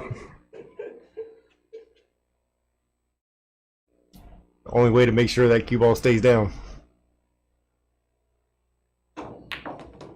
Oh. Uh-oh. Luck might have just run out. Oh. How does that look? That is... He's got... It sure looks like he's got room. He's got to hold it for that 9-ball as well.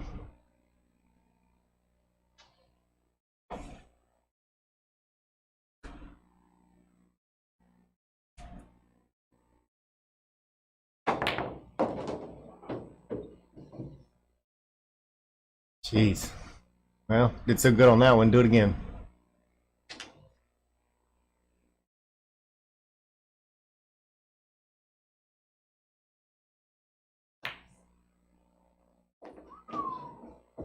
All right, well done. 5-4, back within 1 game. Doug's still up, but I do want to go back and take a look at the this ultimately well played 6-ball.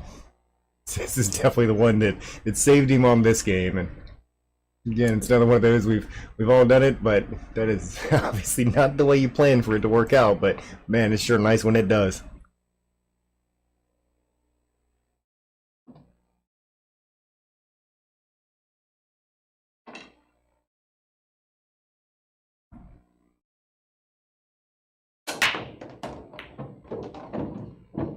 All right. One's found itself over there again. Open shot on the 2. 3's up close to the corner. Marvin looking pretty good on this one as well.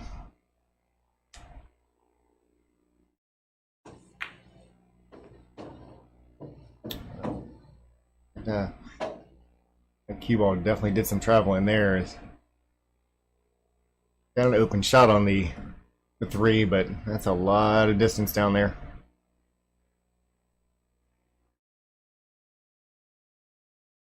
It just makes the cue ball control a little tougher.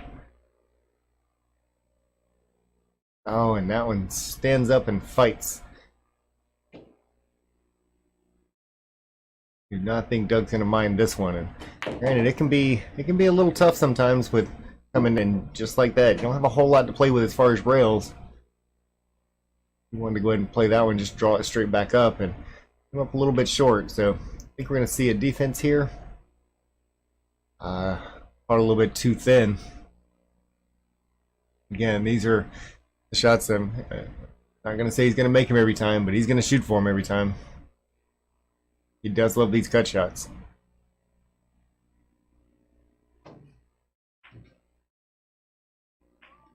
Overcuts it, but anybody that joined last night, we were actually talking about the pro side of the pocket, and that was one of them. You're going to miss, overcut it, and let it go back down table, and if you don't, it's a little bit more like this. Now, he did make sure that cue ball got all the way down table, so it's not a give me a shot. This is a little easier than what I believe Doug had on the previous.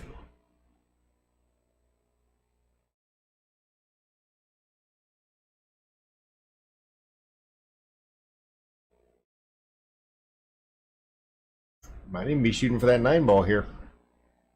Can't tell if that 7's in the way. Goes ahead and cuts it. Where's that going to end up? I believe that's going to end up with Doug having an open shot on that 5 ball.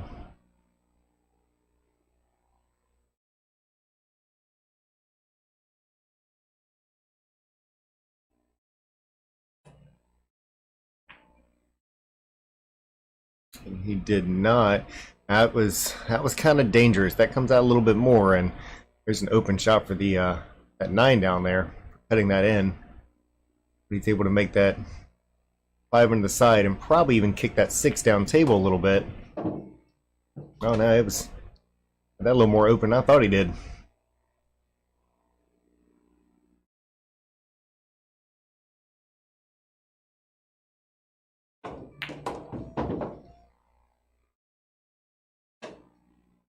Still jumping up a little bit.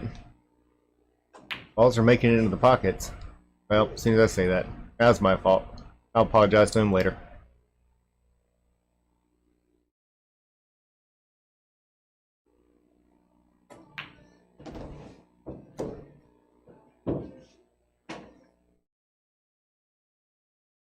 You know, Doug's just smoothing that stroke right out. Yeah, looking pretty solid here.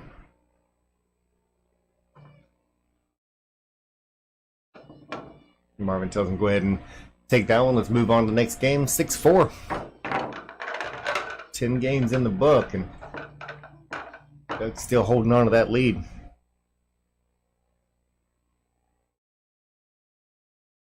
Again, want to give a shout out to some of our junior players that are in the area, not just a few. About 9 of them, I believe is correct, varying ages. And everybody, if you haven't already, and if you're not familiar with it, go out to Shooting for the Future.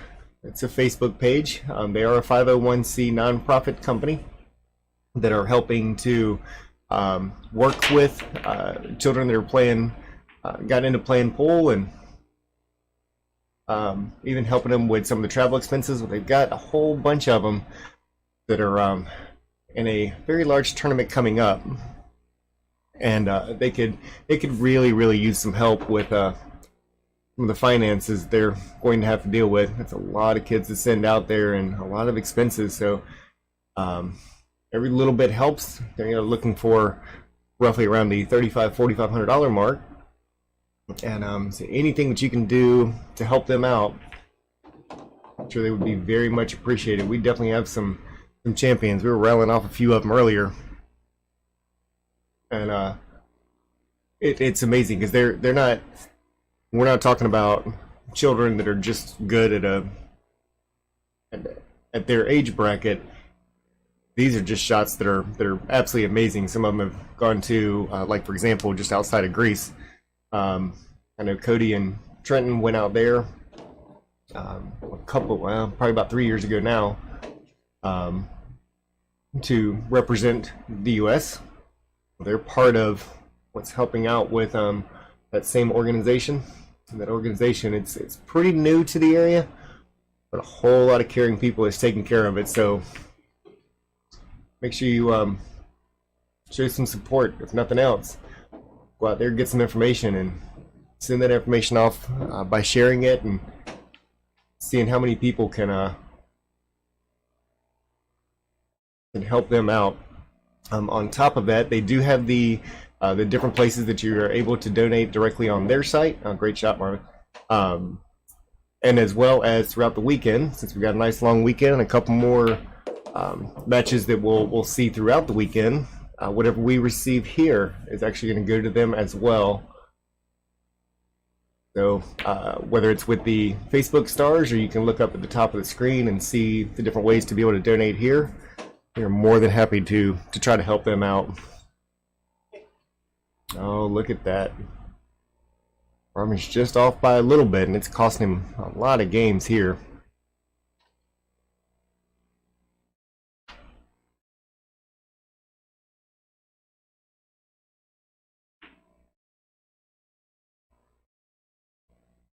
All right, well played shot by Doug there. And that's the kind of things that's keeping him in the lead. So for any of the players that are watching and learning, we're seeing some great examples of things to do here. You don't have to make the miracle shot. You make that on the next one. Just make sure you get back to the table, and that's how you do it.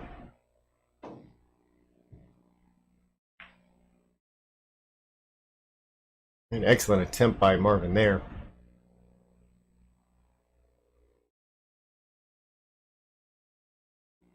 Looks like he's going to go ahead and try for the side pocket here. A beautiful shot. That's a little more on point here. Shooting well and possibly going up back to that 3-game lead. Fair enough, 7-4. Keeping a little bit more command over this one, and Danielle, thank you very much for posting that. So anybody that is or able to help out with shooting for the future, Danielle just put a post over in the comments section. Love for you to go and see that. It'll give a whole lot of information about all of these amazing players.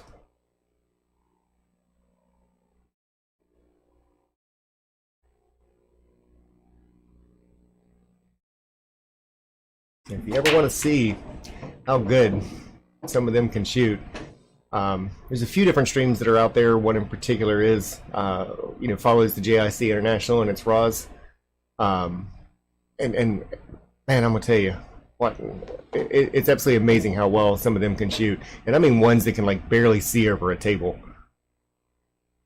Like I said, they're not good for their age. They're just plain good.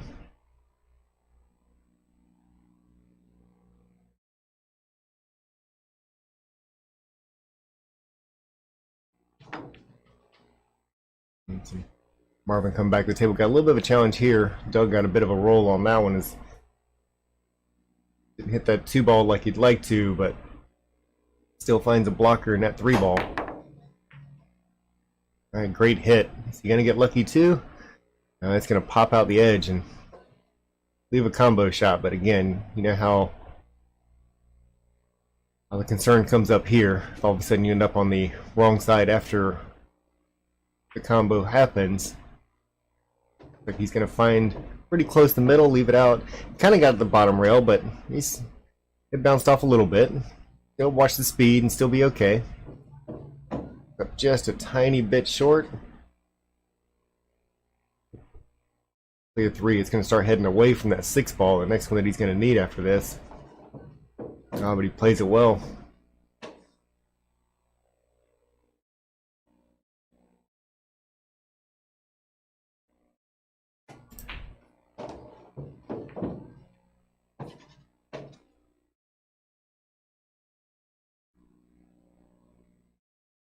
Go ahead and send this one up the table. Let it bounce around and come back over the side. Little off angle, but still a very bankable shot for him. Must be a little careful. We've seen both of them kind of bobble this one, and again, try to throw a lot of English on it, and you really do have to be careful because those pockets they're not very forgiving.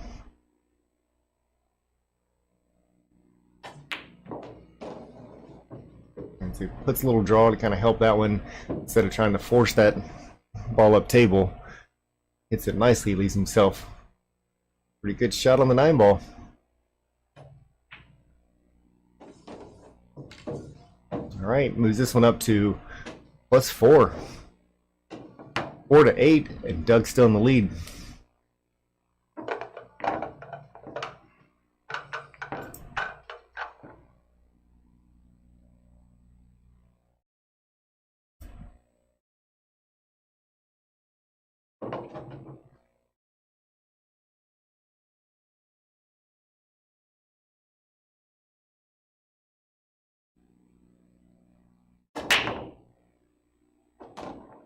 Actually, kind of surprised that he went back over to that side. He had so much success from the other side.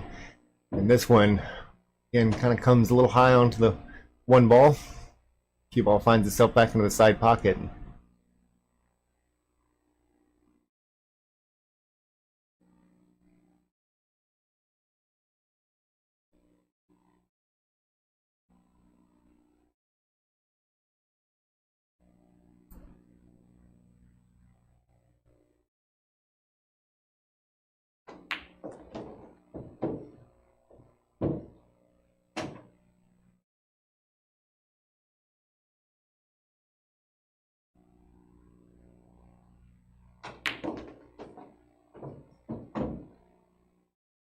Hey, how's the roll going to happen on this one? And not too bad.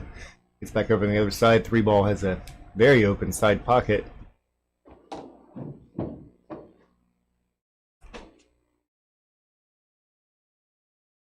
Corner to corner, he can go forward or backward depending on which side that he wants to play the 5 ball in, but Look at that. miscues, and somehow You are really good at those shots.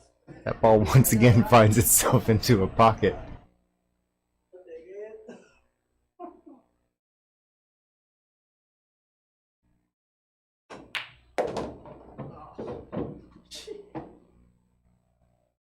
Still laughing about the previous shot.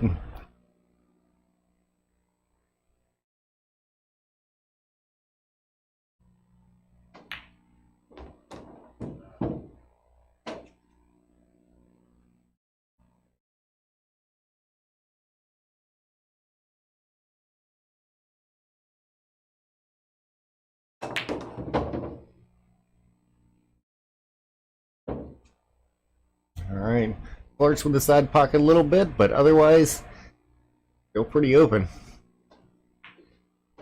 And ball should find itself over there with no problem, and Balls. 8-5. Back within 3 games. Again, this one's still far from being over. Doug would like to shut this one down as quickly as possible, get his money back, and probably play a third. But for right now, it's one game at a time.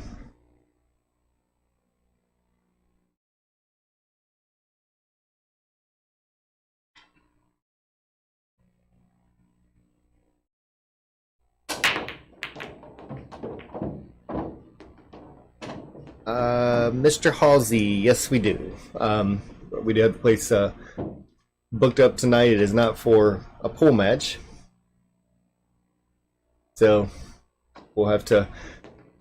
I hear there's some other tournament that's going on that people say that it's kind of big. I know it's not as fun as watching this, but there's still going to be some pool on tonight. Let's see, 2020 Diamond Open, I think it's called.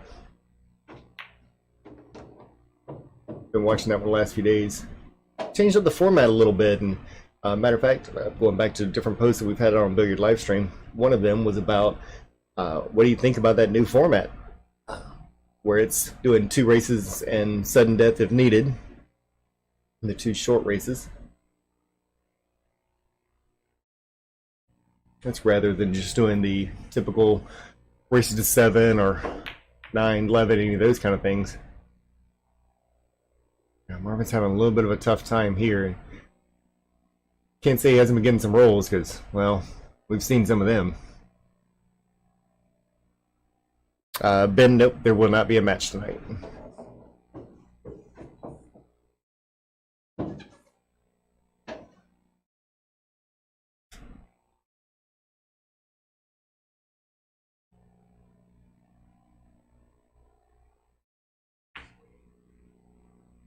Walks that one straight down the rail, and no issues there. It looks like he may get that 4th game back. 9-5. Doug only needs 3, so Marvin's got to find that extra gear.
Nice defense there by Marvin, forcing Doug once again to have to kick at it. 3 rails and a great hit. Yeah.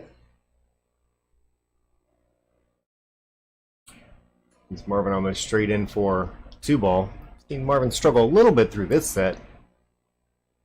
Again, you can't ever lay down on him. Just a little stop shot's all he needs to get back over onto that 3 ball. Rolls it forward, kind of flirting with the 9 of Ted. Gets out there nonetheless.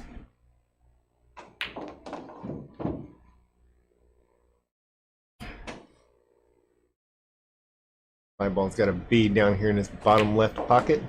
Move back across table for the 6. Doesn't want to be too straight.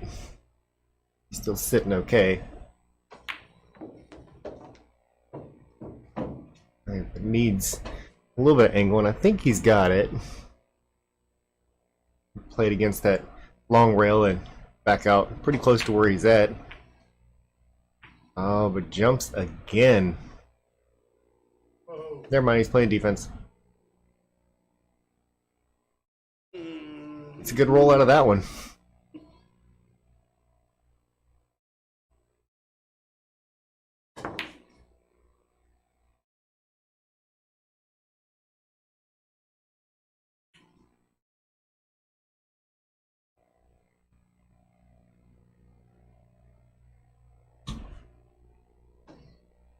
Not too much for Marvin to do here.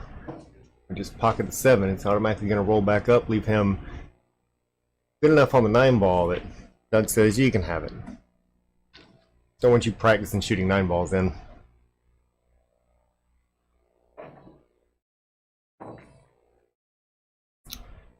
Again, I want to tell everybody that's it's not only tuning in this time, but has been tuning in for a while now. And huge thank you for helping us get all of the numbers that we needed in order for Facebook to be able to upgrade us to running everything in full 1080. And that's kind of a big deal for us. We've been working on it for a while, and this past week we finally made it up to it. So we still have our YouTube that obviously runs in 1080 as well. But now we can do it on both, and definitely appreciate all of your help, because without you supporting us and watching, we definitely wouldn't have gotten there. So scratch on the break and a pretty open table, I'm going to guess is a calculation for making Doug a pretty happy person. So now he's just got to connect the dots, and 1, 2, and 3 are open. Watch the position from there, and no trouble balls on this table.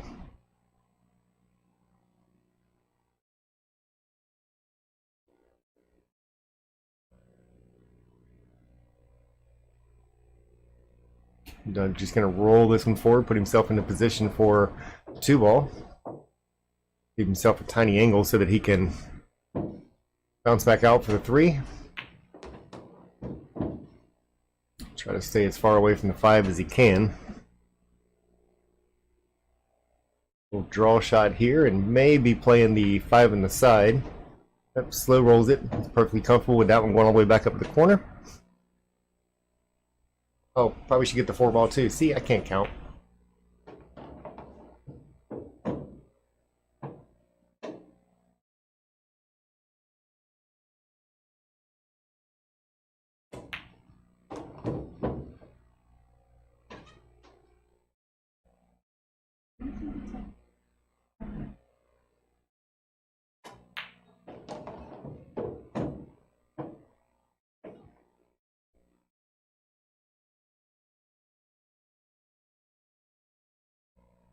Alright, a ball doesn't look too difficult here. He's going to run this one up table. Has to watch the speed a little bit.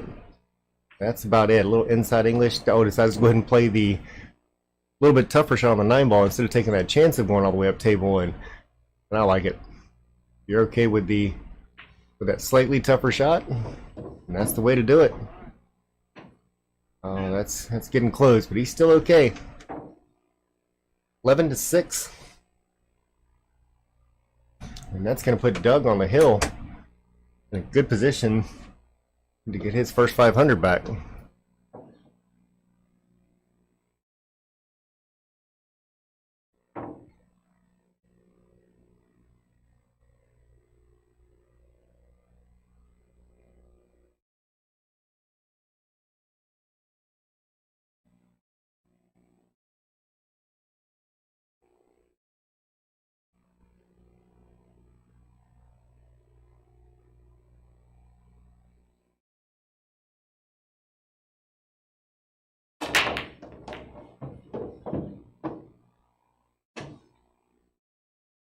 Was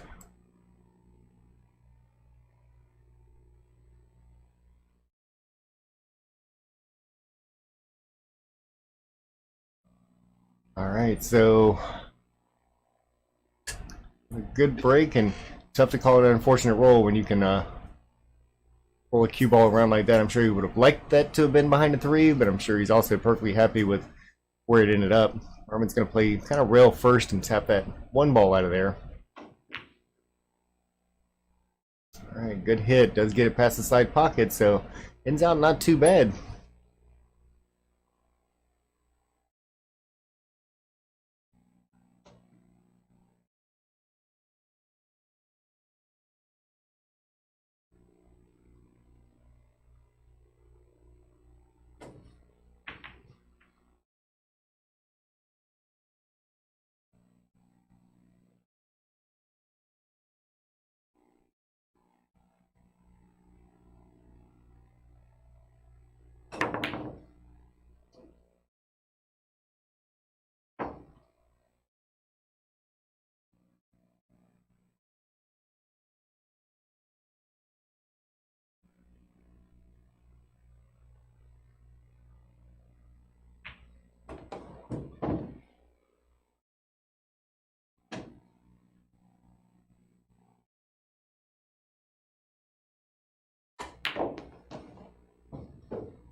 All right, congrats, Doug, for taking the second set. That's going to tie up their sets. Let me see if they're going to change anything or if they're just running it back exactly like it has been.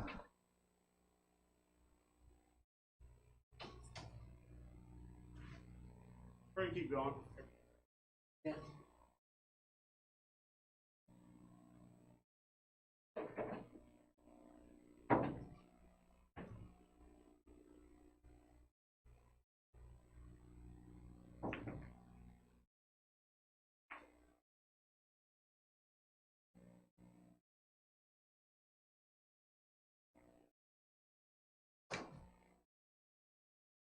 All right, so they are going to go ahead and fire off one more. Kind of figured they would. So this is going to be set number Everything's 3. the same, except he's not going to shit as many balls in this.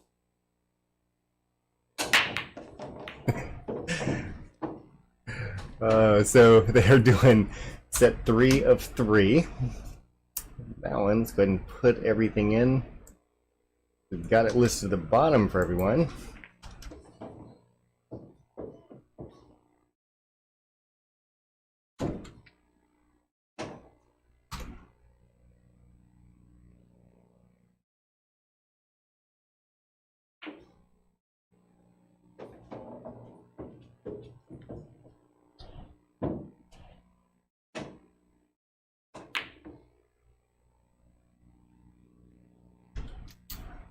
Alright, so unfortunately some of these have caught him again with we're just finding the edge of that pocket, and I think that 3 ball was causing havoc for them on the one of those previous games, and doesn't look like anything's changed. I believe it's going to go down now. Back across for that 4 ball, and again, doesn't have to play anything too difficult. Just bounce it back out. That 5's got to pocket up at the top right corner. I want that to slow down a bit. Got a little heavy. Oh, plays the combo. Ooh, still a tough angle though. See if we see a defense on this one. Just roll that cue ball up to 7 or just behind the edge of the 7. I think he'll have it locked up pretty good.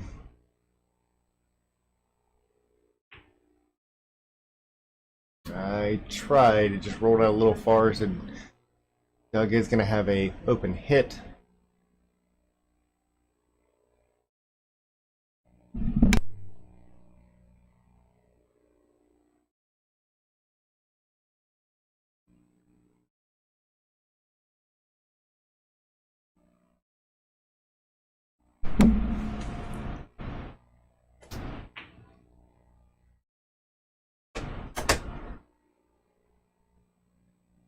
And sends the 5 down table.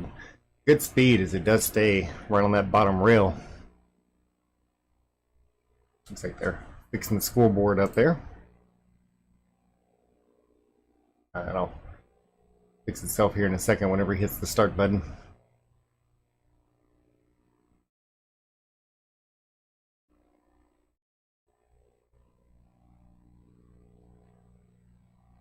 All right, there we go. Zip, zip.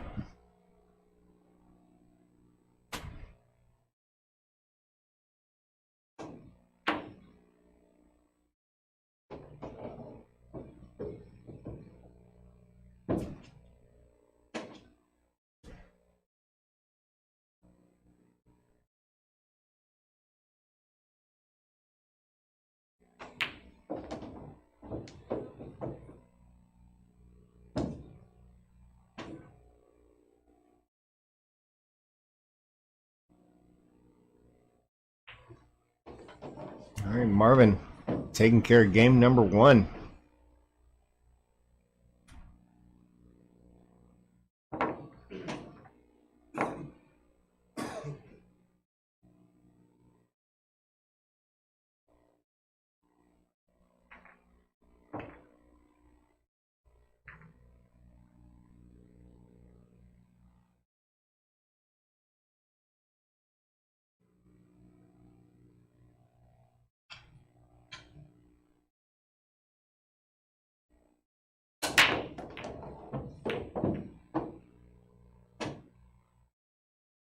All right, looks like very close to the same spot on the 1 ball as you saw. It just did catch the point.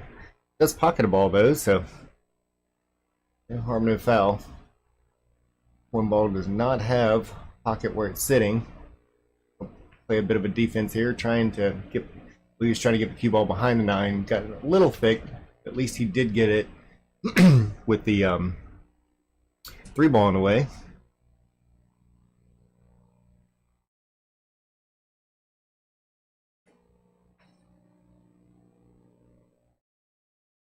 And Doug does it just a little bit better since that cue ball up table. Oh, hell of a shot. Yeah, kind of deserved that one. That was just a good hit.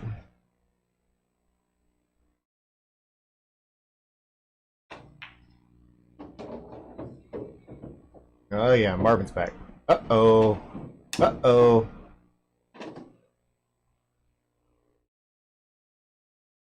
Yeah, I don't think you deserved that one, but hey, there's the pool god saying, I'll give you a few and then take a few.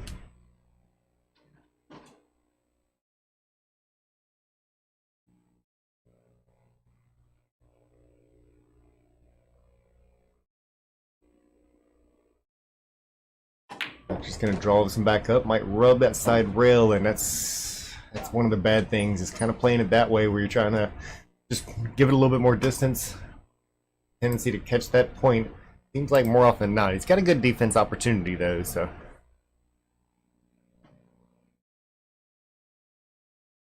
I believe he'd like to put a little bit more space than what he's gonna have here, or make for an easy jump. He probably wants to get that 4 really close to the 5 ball. Yeah, we're definitely going to see a jump cue here.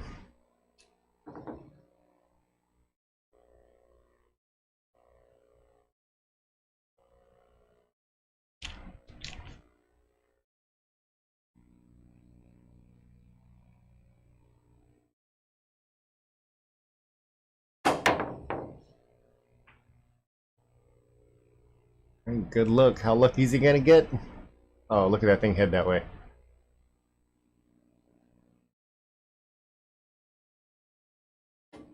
One more weedy, I think he'd have made that one. Bad roll into the 6.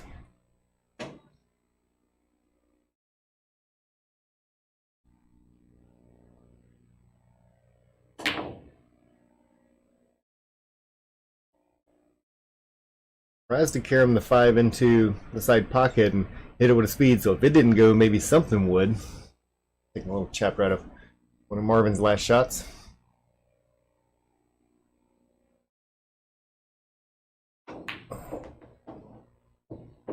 Marvin going all the way down the table and back up and closing in a little bit, so not an easy shot here.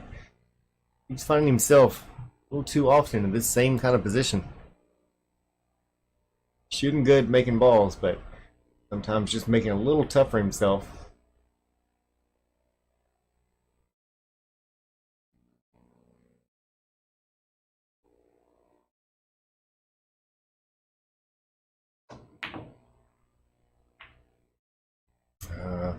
That 8 ball's not there. That had a good chance of going in. However, does get a little bit lucky with where that 8 and 6 ended up. Like Doug's got a piece of the 6 on the edge. Wants to get around that 9. Not quite that far up though.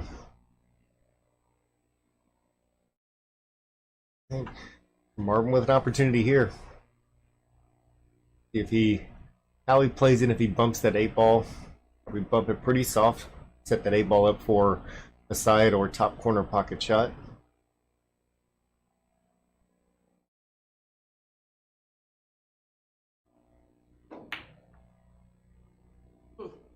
Ouch.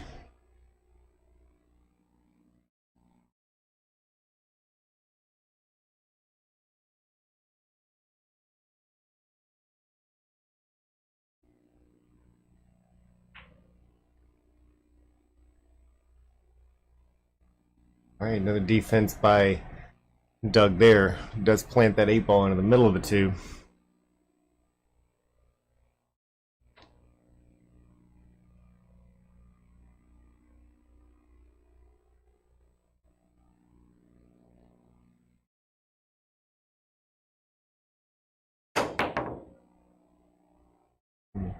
Heck of a try. A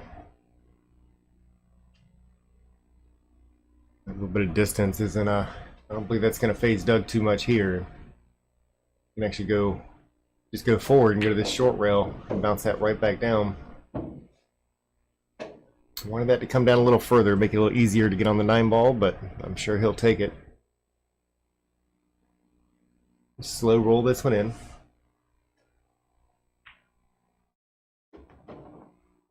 Nothing wrong with that. Marvin goes ahead and concedes that one out to him, and Doug ties this one up 1-1.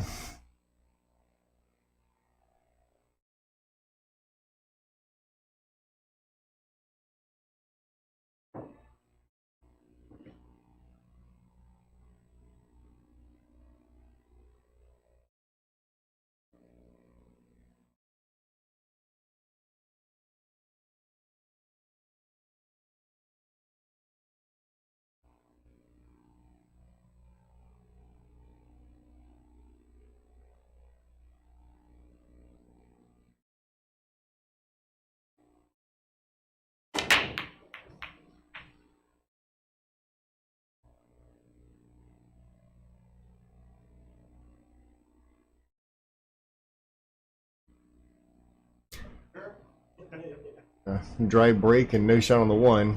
Marvin's going to be pushing out here. Push it over to the other side and Leaves it open for, or an open hit, I should say, for Doug.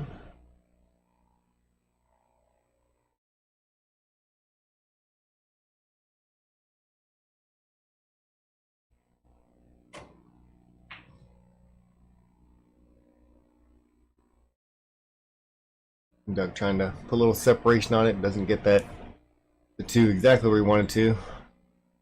Marvin does have a shot on the one, but you can see that two all the way up on that short rail up there. Not an easy ball to get to. Yeah, he definitely tried for it though.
Sorry about the quiet. I had to step away for a second, and looks like Marvin didn't need my help anyway, so it's okay. 2-1. Marvin's up.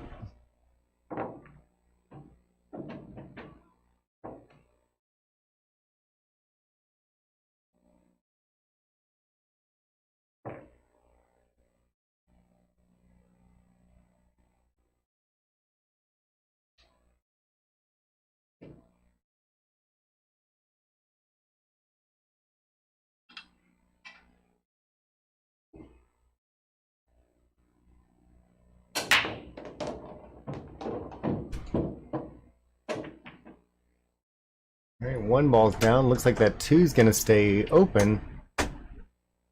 Long shot down table.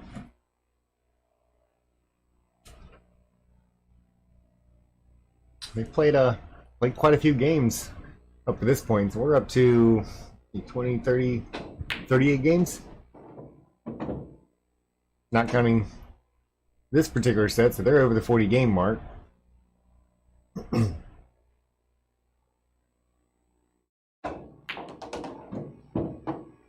Also not counting the practice they had before we turned the stream on.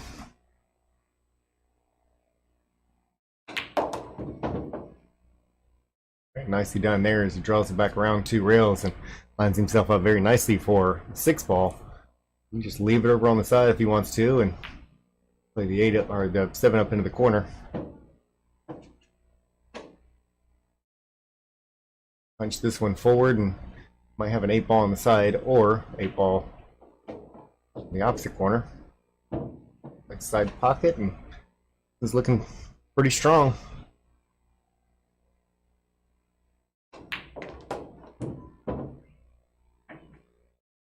Yeah, nicely done. Even I can make that shot. Well, from back here. Alright, looks like Stella got his groove back. Moves that up 3-1.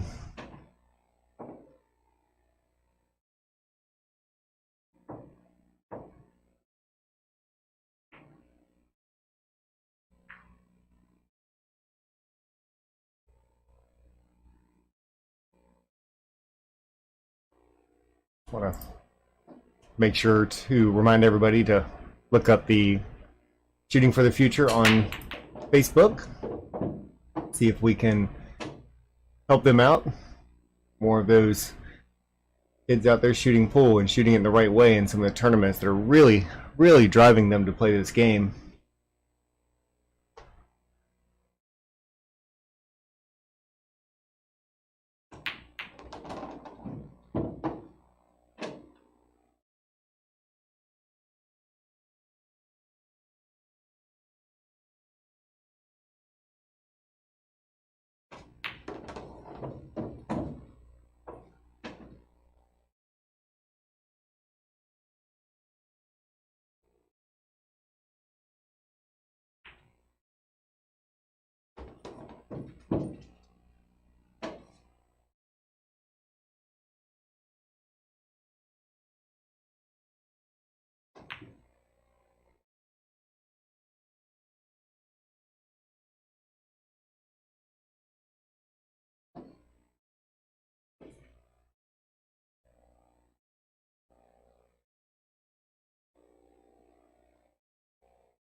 That was definitely looking like 2 breaking runs from where it was headed, but it's got an opportunity to be Doug's game now.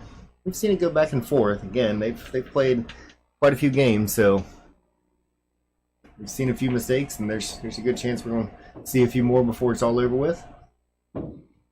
Not looking like those mistakes are going to come from Doug on this particular game, as he's shooting great.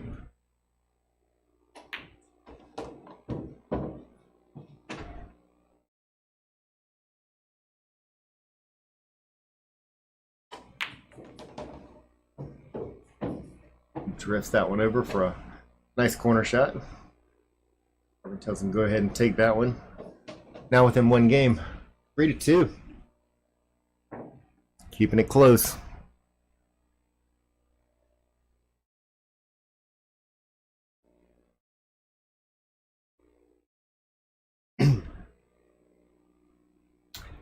Just racking these up. Also want to say thank you to Pull Action Network. We joined up with them a few months ago, and they've really supported us and helped us out with more viewers and a few tips on things that we can do a little bit better.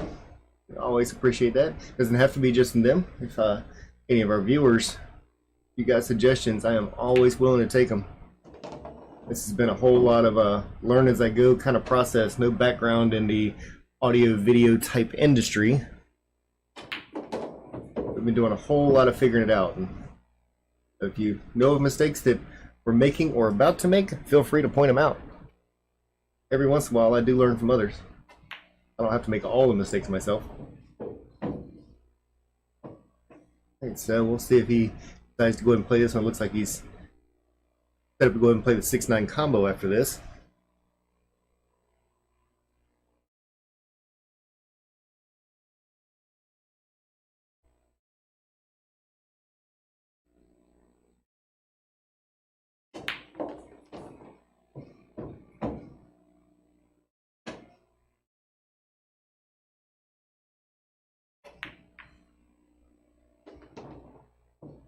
Nicely done. Back to a tie ball game, 3-3, and again, I think everybody could have seen this coming. Two very nicely matched up opponents, and some of my favorite ones to watch.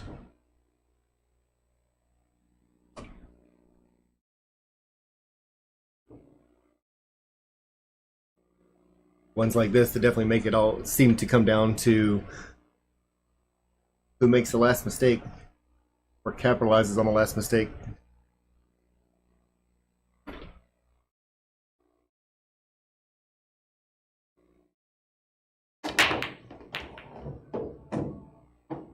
Also want to give a big shout out to Miss Kaylee McIntosh there in Iowa, our first WPVA Invitational, and young lady has definitely earned it.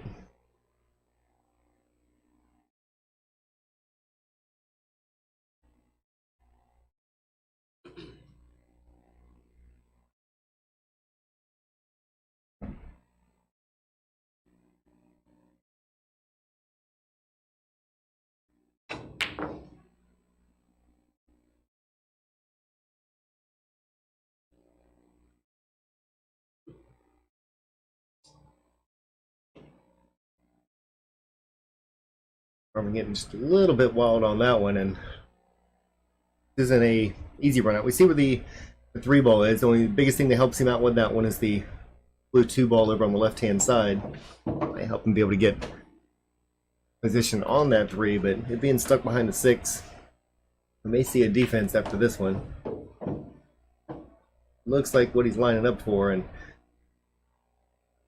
Doug is no stranger to playing, not only playing defenses, but playing some that pretty lock up. Oh, I don't know if he meant to make that, but he seems to be okay with it. Guess he's better at banking than he thought. Alright, let's just try this defense thing again. And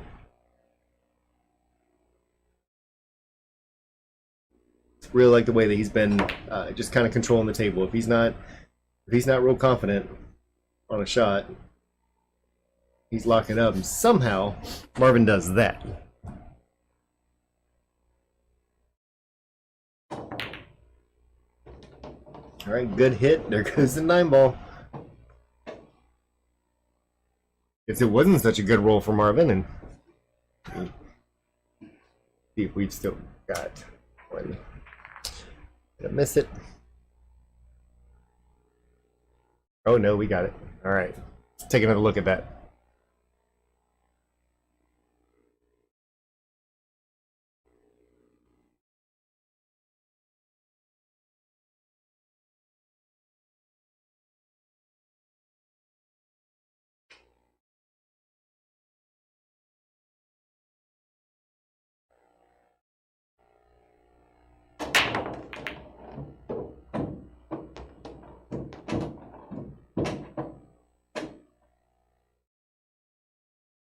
I've been trying to go in. Nice break there.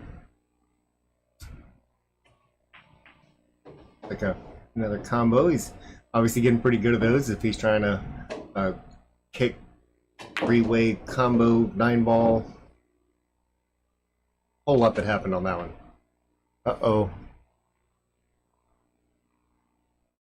Is this combo number 5? Okay, just using the 4 ball.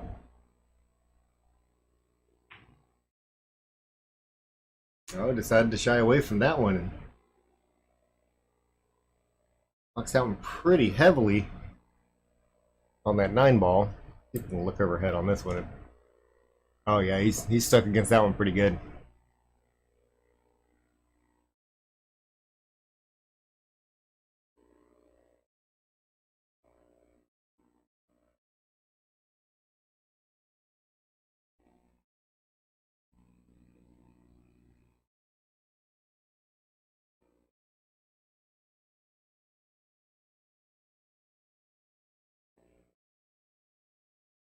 Marvin's going to definitely take an extra look at this one, because if he misses, he knows that the Doug's going to run out and doesn't want Doug to go up 2 games. Going to go ahead and play this one 3 rails.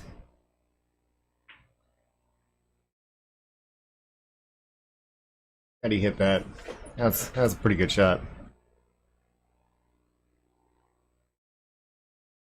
think he can still, well, he can definitely carom it off the side. Might be able to cut it. Just to watch the carom a little bit. Oh, we decided to play defense instead.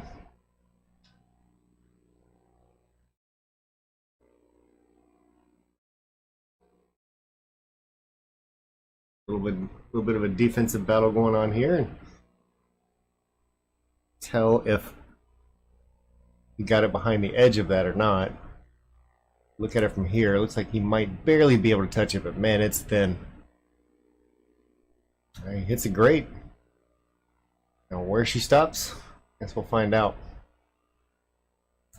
It does have a combo shot running it straight down the rail.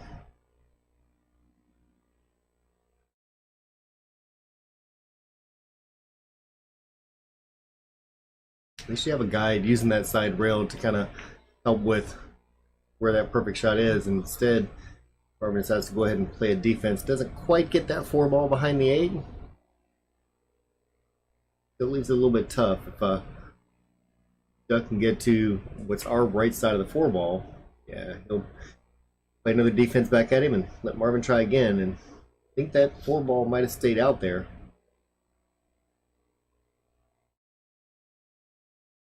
He's going for the jump cue, so he's over a piece of one of those, probably the 9 ball.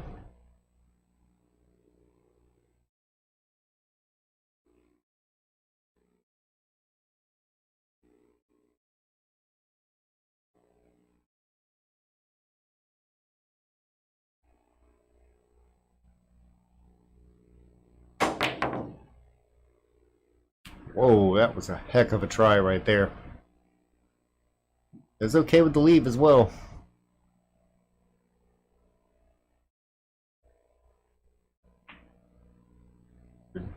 Defense by Doug, but I don't believe he got fully behind the 9 ball on this one.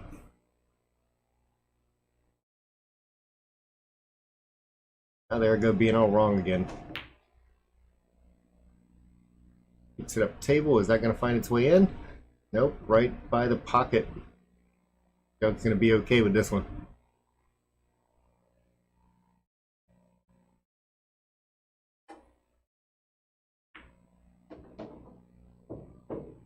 Leaves it all the way on the rail, and that 7 ball is so close to that pocket, so I'm not going to be able to do a tremendous amount with it.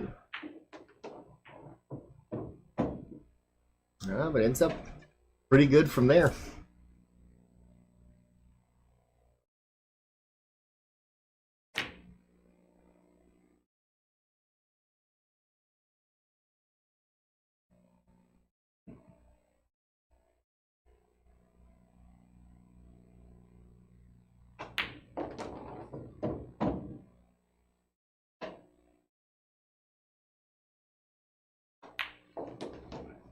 All right, back to a tie ball game at 4-4.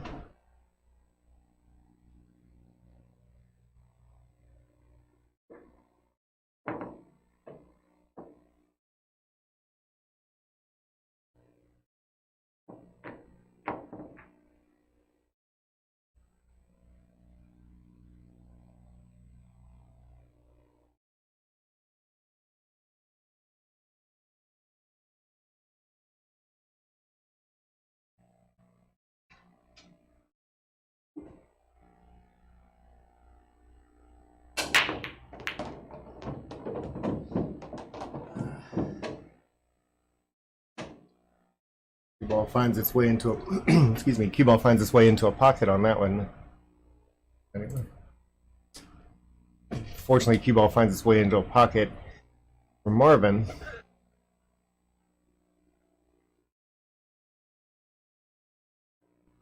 He's got a little position play that he's got to try to make sure that he gets onto the 2 ball and set it off angle just a hair.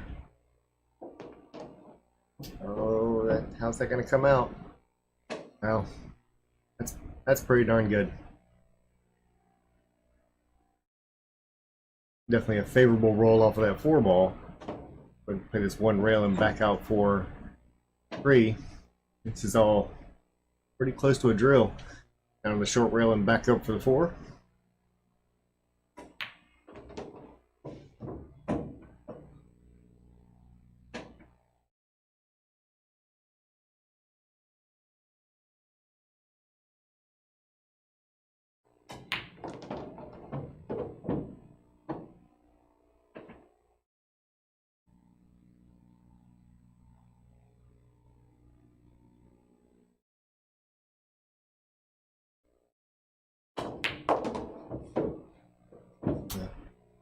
Nice stroke there. Back out just a tiny bit angle, which is all he needs. He can come back up for the 9, but decides to go ahead and just stop it where it is. Goes ahead and hands that one over. Doug's going to go back in the lead by 1, 5-4. Staying with a close race.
All right, good try there by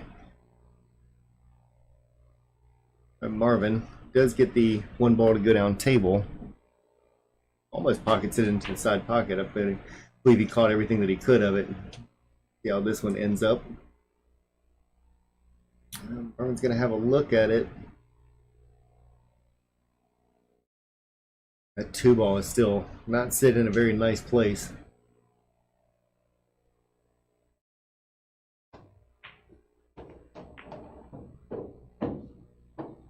Tried to get over there and bump it, but no such luck.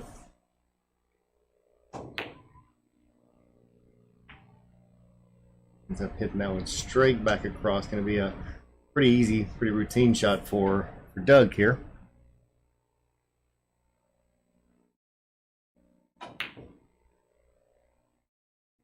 Ooh, Doug, I believe he tried to bank it, just so it didn't, because it was on the wrong side, but Marvin's going to appreciate this one.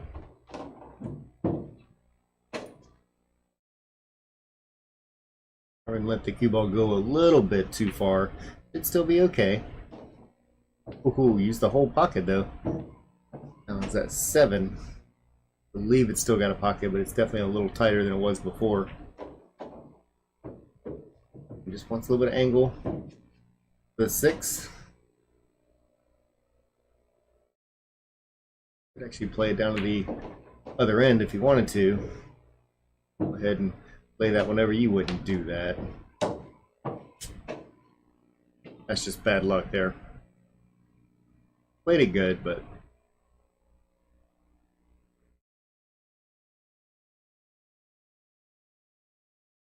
Doug taking a look to see if it does pass by the 8. I know it's close, but like there's plenty of room. Got a little bit of angle so it doesn't have to just draw sitting directly on the rail. Oh, but he cooks that one.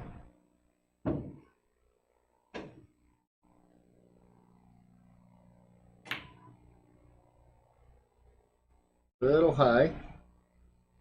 He's going to have a long, long straight shot.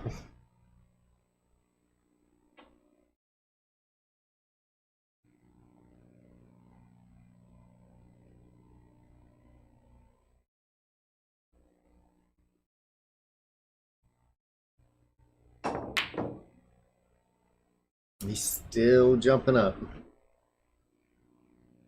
We caught him on that one too. They're right on the long rail.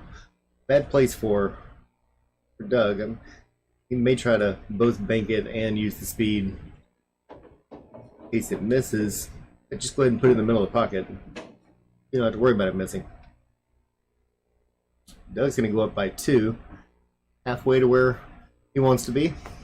6-4.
One of the players had to step out real quick, and I'll be back in just a moment.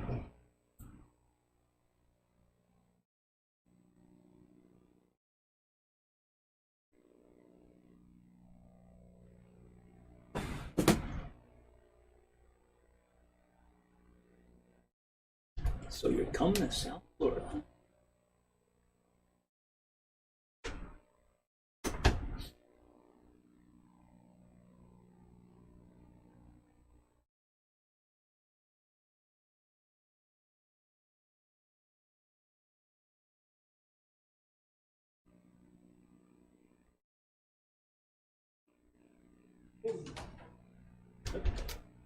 He's back.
Out of the match right there. Nice. Talking to that 2-ball successfully and got a 3-8 combo now. Pull for a tiny bit of luck, and it looks like it worked out well for him as 3-ball falls in place for side pocket with the angle he needs to get back across for the 4-ball. 4-ball brought to you by the letter purple. Pink. Oh. Had a little confusion last night with the TV set, but Doug was nice enough today to say he's a little more old school and would prefer using the other Aramith set, which is the ones we've got on the table, so now I don't have to try to remember my colors. That's always good.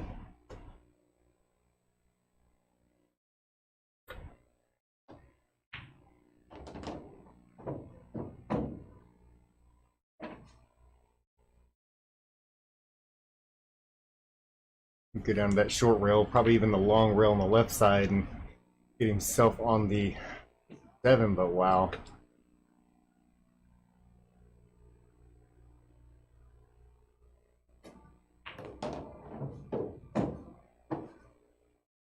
Doug right here to take full advantage of that one. It's potential to move this up to 7-4. Like that. 3 games difference. This is kind of how the second set was going, and that was all Doug from the beginning. I think Marvin might have gone ahead one time, and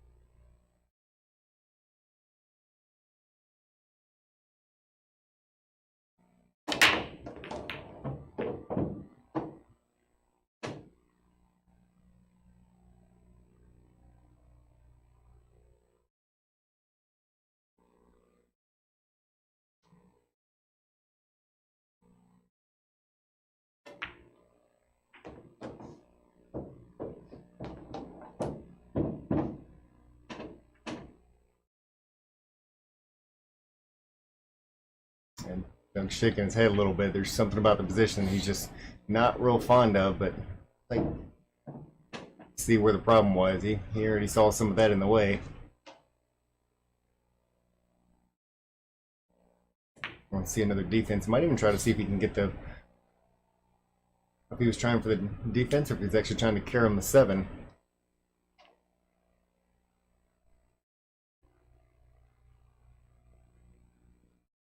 He's got 2 choices, but I think he's going to go ahead and play the 4-ball into the pocket as opposed to 4-9 combo.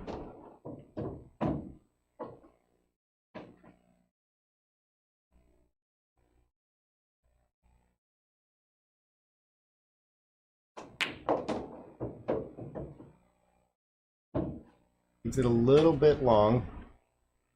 At this point, probably getting scared of the side pockets. Cost him a couple of games.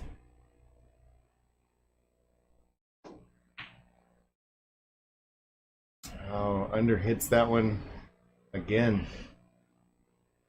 Doug's going to have his choice between side pocket. I believe that's going to be side pocket. Net here. A little bit of a draw to keep it away from that 9-ball. Oh no. Somebody else get it now? Sure you love that one. He's going to try it again. This might carry him in. Gave one back. 7-5, 2 games difference. Interesting game. Almost scratch. Almost scratching the side.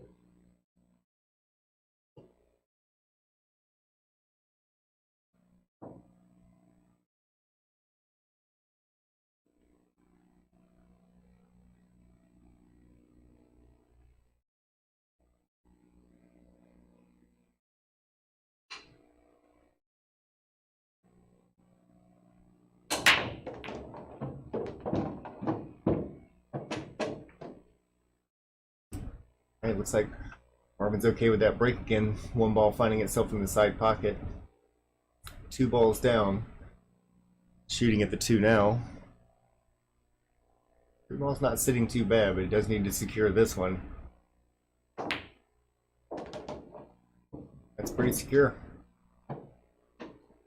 If he draws this one back for the 4 into the side or decides to play the 4 into the corner, either will work. It depends on how he's feeling about the stroke. He's feeling pretty good about it, but I think he ended up pretty good there. Roll this one in, go ahead and just take a little bit tougher cut. He's kind of got a little bit of help from the, well, could be help, could be hurt from the 8 ball. Play that one real first on going to the pocket. He's gearing up to draw it back to the other side. Holy smoke, that was a dangerous shot. That is not how I taught him.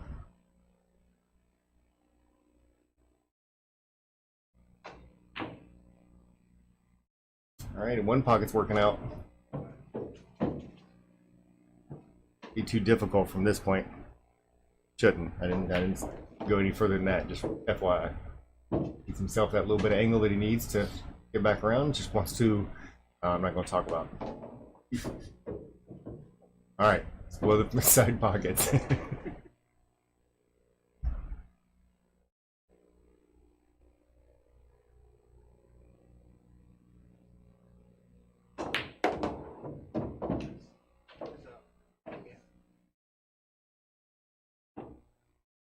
Nice out there by Marvin. Moves that back to within 1 game.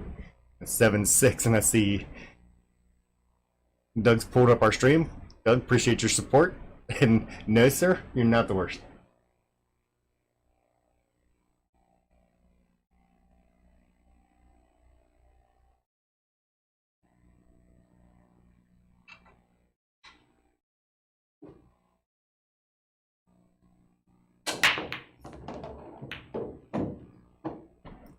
Catches that 1 ball a little bit below, but that's okay because it bounced up just like we would expect it to, and nice open shot on the 1 ball. Tiny bit of angle to make sure he can get back across for the 2. Looks like he's going to go ahead and draw that one back as opposed to going forward. Lay it over on the other side like you just did there.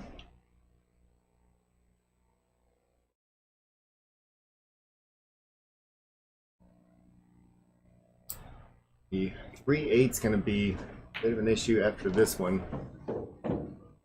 Trying to get below it. How's it going to come out? Very close to his work.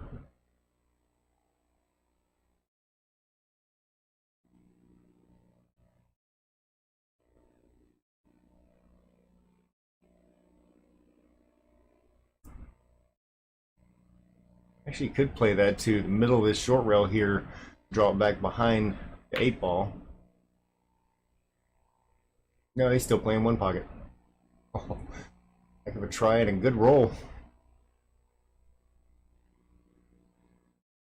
Looks like Doug does have the edge of the 4 ball. 3. Damn it.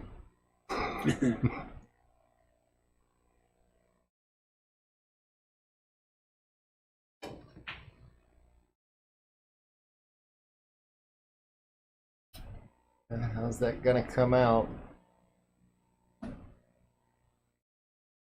Again, with just the edge. These rolls have definitely gone both directions today. Some for both of them and some against them. Nice try there by Marvin. How's this going to come out? There's one of those rolls we were talking about. Except for doesn't look like you can get enough of it to squirt over there for the 1 ball. He's sure going to try it. 9 ball. Did I say the 4 ball? You said 1. 1? Damn it. Or one of the balls. One of the yellow ones. I have 2 people in here. Just they're only here to correct me. Time. Yeah. They're not going to actually talk. So now they're just taking up my own oxygen. A bad start. Would have liked that to have been a little bit straighter, but that 6 can go into the bottom left corner if he decides he wants to push it that far. Obviously got a 6-9 combo.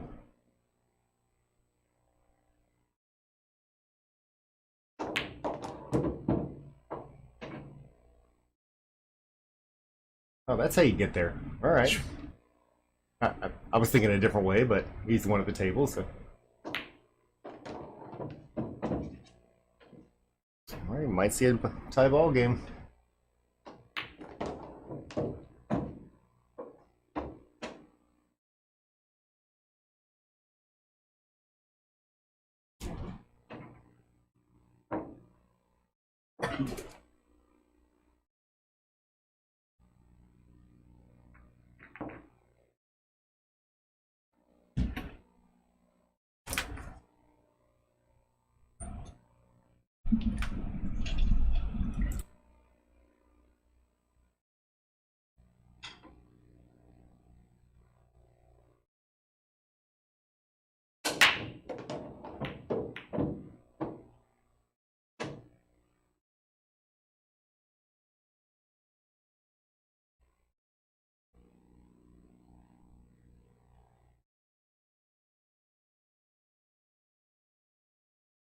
All right, next one on the break, and again, shot on the one ball. Yikes. He's really trying to power that one out of there, and that makes for a tough shot. Doesn't leave an easy way out for Doug come back to the table. He'll probably go ahead and bank the one. He's got to stick it over there, see where the two is. Did it come out?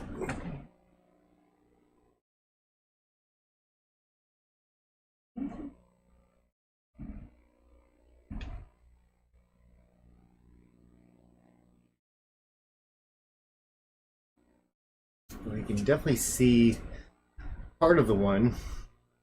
Looking to see if he can bank it.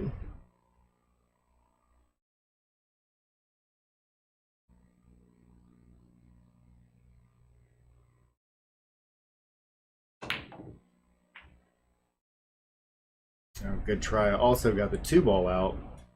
One goes that, well, exactly end up with the most favorable leave on the two, but now it's Doug's to worry about. Fires that one in.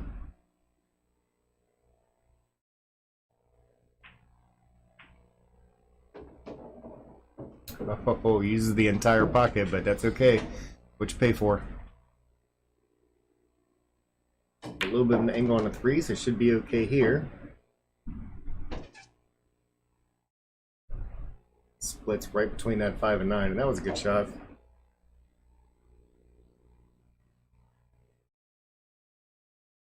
I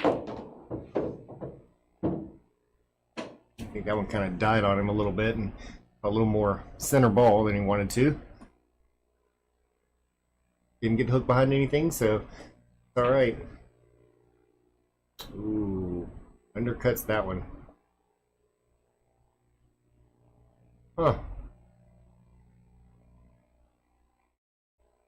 He has the option to go for it. I don't know that he's going to try that one. A little tougher than it looked on the other angle.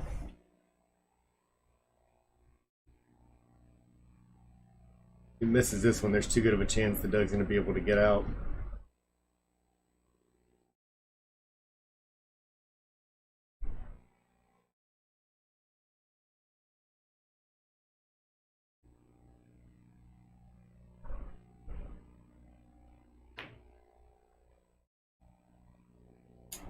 Just a little bit short and pretty close to straight for Doug.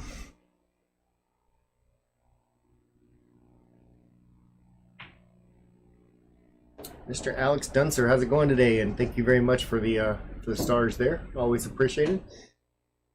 I said before, anybody that's just tuning in, the next couple of days or throughout the long weekend as we have matches going on here, we're going to send everything over to Shooting for the Future.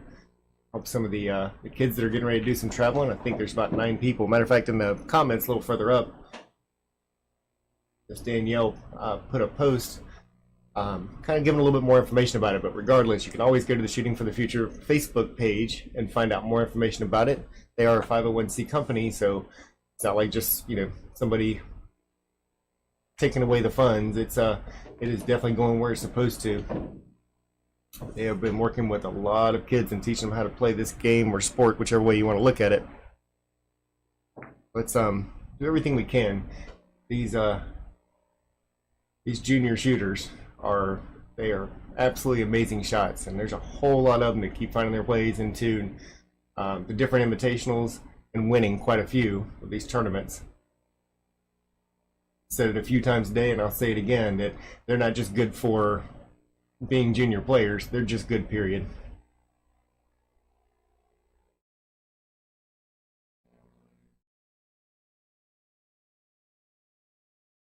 I think Doug's sticking with that same side, and one ball comes up a little bit high. The ball stays on the table, but one ball does go down. Yep. One of the balls, not the one ball, just for the gallery in the back. I mean, I was just going to let you have that one. Okay.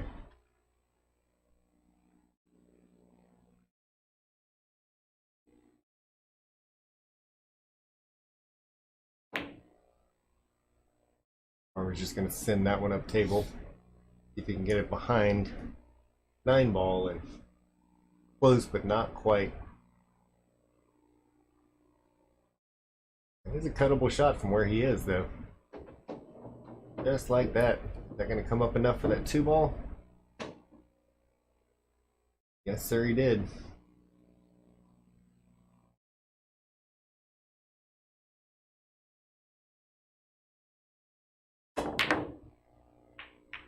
So really tries to put a big stroke on that and get that cue ball to come back around. It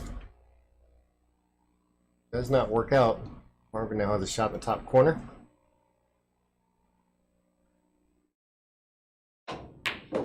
Looks like he's trying to draw that one all the way back, and that was a little tough to do, but now he may end up with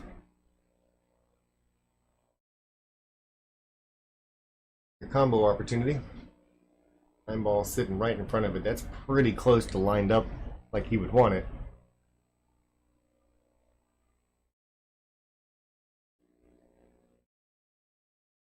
Not perfect. I think I might have to try that one.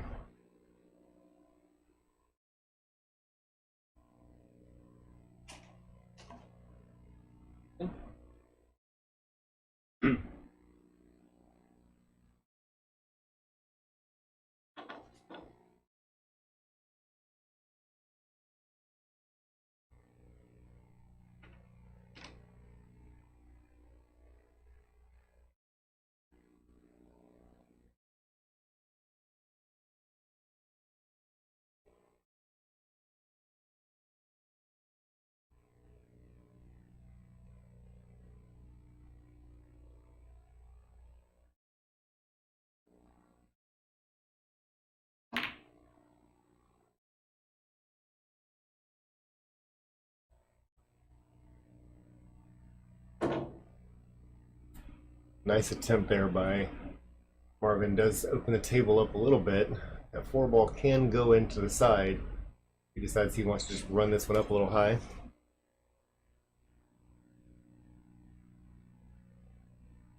Reed definitely has a pocket in this corner. So it's not a give me out.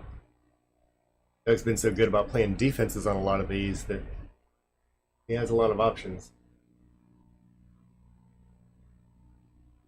He might be playing in the side just to get a hit on the 9 ball and try. The reward out of it is that 4 ball is now stuck.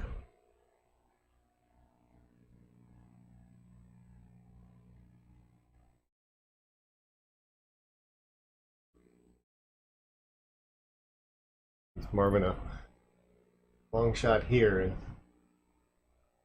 he's going to play defense. May decide to go ahead and try to take the shot.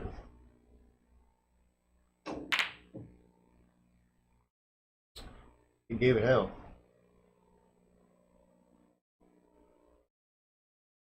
And this is not an easy shot for Doug either.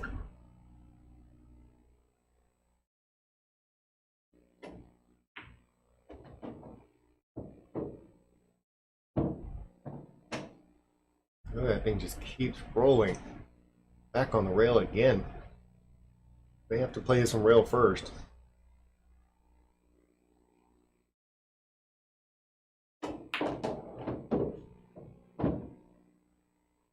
Found a very nice way to get that one out. That was a great shot.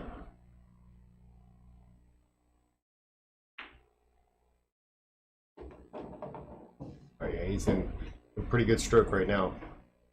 And gotta watch that side pocket a little bit.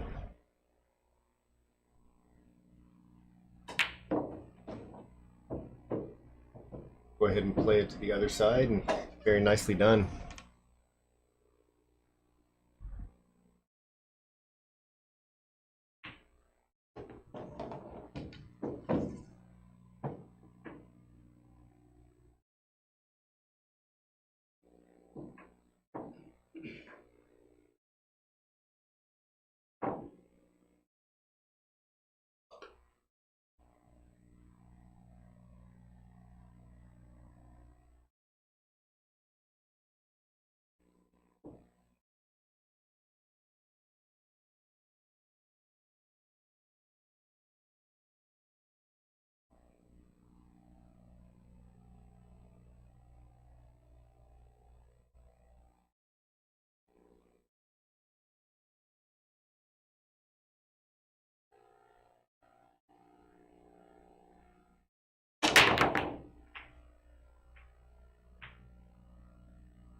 Oh.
I gotta try a couple of those. Yeah.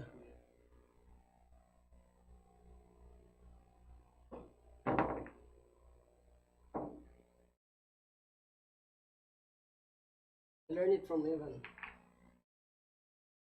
In game.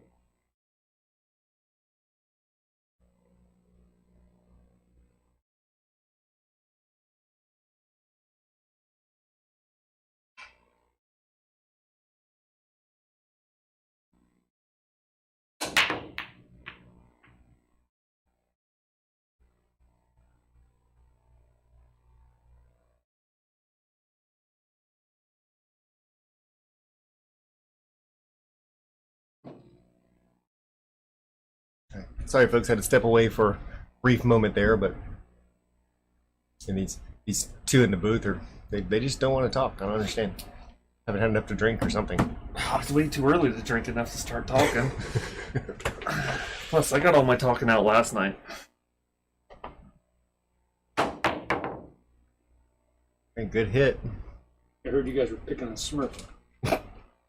No, not picking on. We wanted the Smurf. It was a cowboy Smurf in play last night, and you didn't catch it. Missed it, because that's a magical Smurf. Only for rotational games, though. Oh, okay. Apparently. I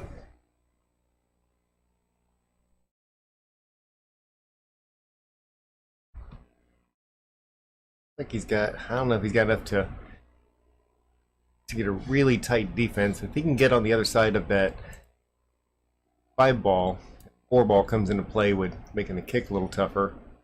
He decided to go ahead and play it the other direction. Marvin's definitely still going to have an edge on it, and we'll see if Marvin decides to try to run that one down. I don't know that it's going to do him a lot of good with where the 2-ball is. Couldn't actually play it into the 2. Gets him buried a little bit tighter.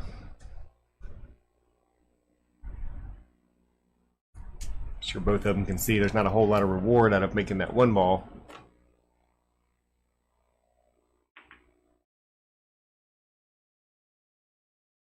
Nothing wrong with that. And there again, I don't know that it's worth it to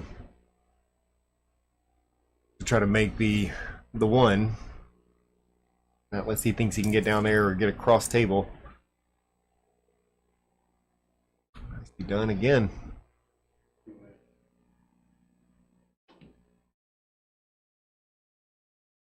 Yeah, looks like it peaked out a little more than I thought it did. And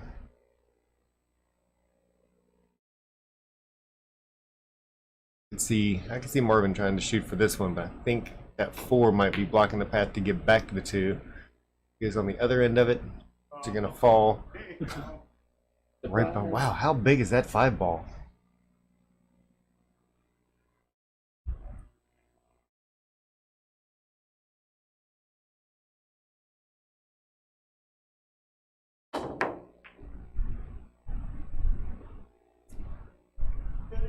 Uses a lot of English, and although it does come in contact with the 1, doesn't help a lot when a 5-ball comes into play first. Yeah, and But he did push the 1-ball to a pretty tough spot here for Marvin. He absolutely did.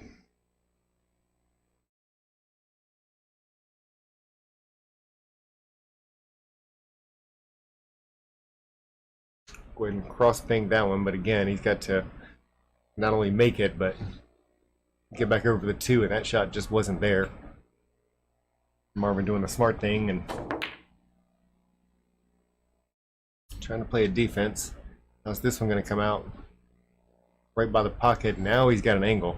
Marvin can definitely get back across table from here. And not only does he get back across table, got a pretty decent defense if he can get it all the way back to that rail. Oh, wow. They're just making a cluster down there. But now the 2 also has a carom ball, which will kick that 6 back out. Might not be as bad as I thought it was, and oh, never mind. Nobody wants that 1-ball now.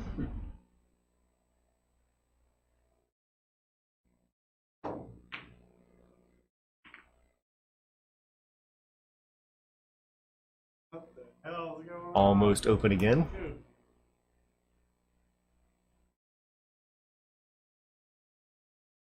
We're gonna see this happen a few more times. This might be a long game. Took a shot at it. Yikes. Okay, may not be as long as we thought it was going to be.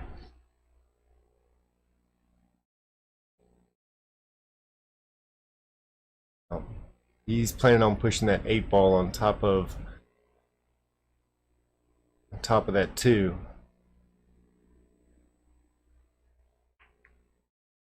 Now he's actually opening up a little bit. Marvin gets ball in hand. Well, 6 ball became the problem. That's 1 foul. Oh, I know how this one's going to end.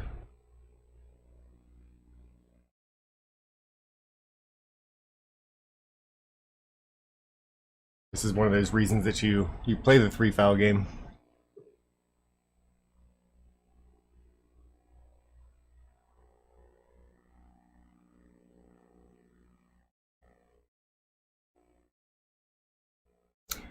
I don't like his thought just a moment ago,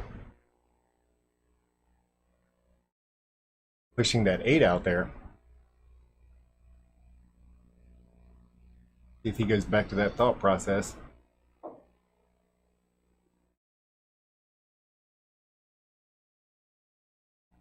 Yeah, but he's gonna sorry, he's gonna be giving up ball in hand, so just take it inside of that and knock it out.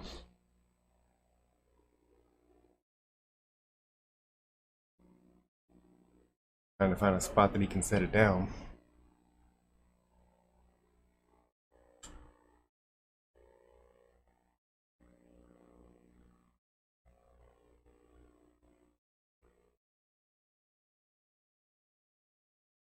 Go ahead and breaks everything out and says, well, let's just see if we can run out from here.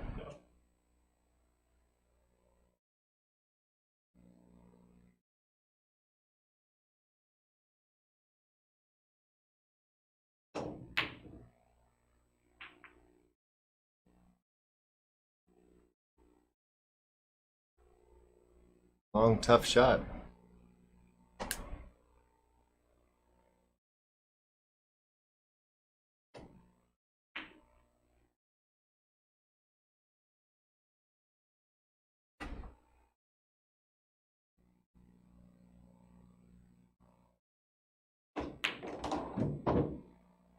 I'll get behind the 8. All right, good shot. 6-ball way down there on that bottom rail.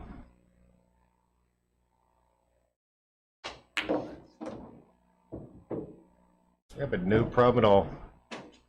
Going all the way back down.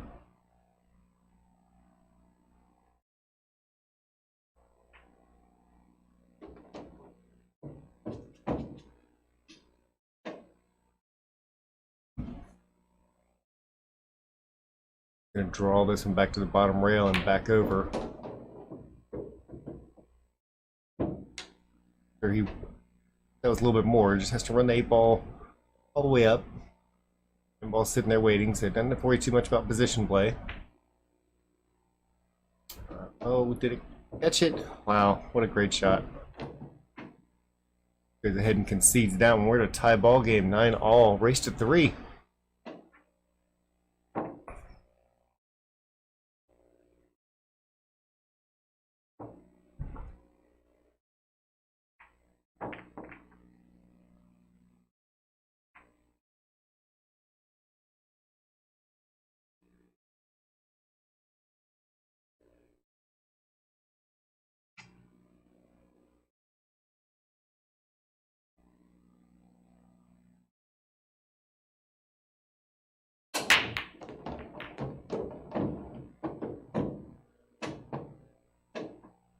See if everything clears out of the way. Open shot at the 1.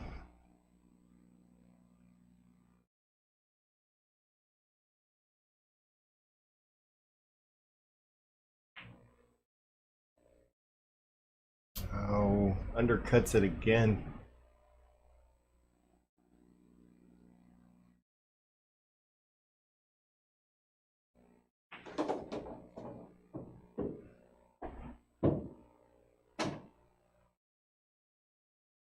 Nice shot at the 2 ball. Probably go ahead and run this one around 2 rails. Go to the bottom rail and right side.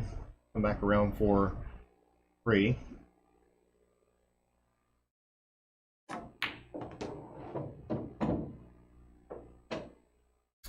Had to come a little faster. I believe he'd really like to have been a little straighter on the 3 ball. Now he just has to go back and forth across the table.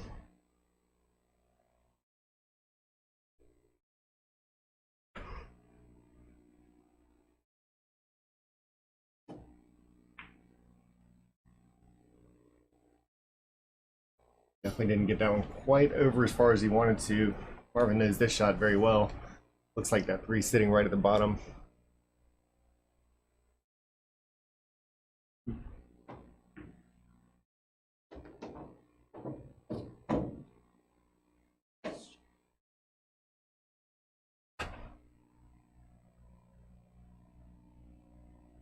Playing catches him, but it might have actually helped him out and keep that cue ball from getting up all the way at the top rail, possibly even behind something. Stroke there. Ball's waiting by the side pocket. See that big draw again. Gotta watch out with this one.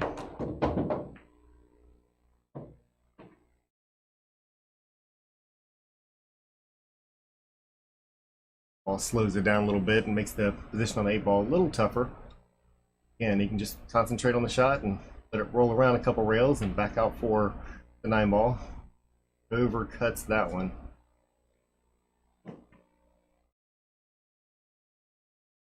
Probably pretty happy about where this one landed.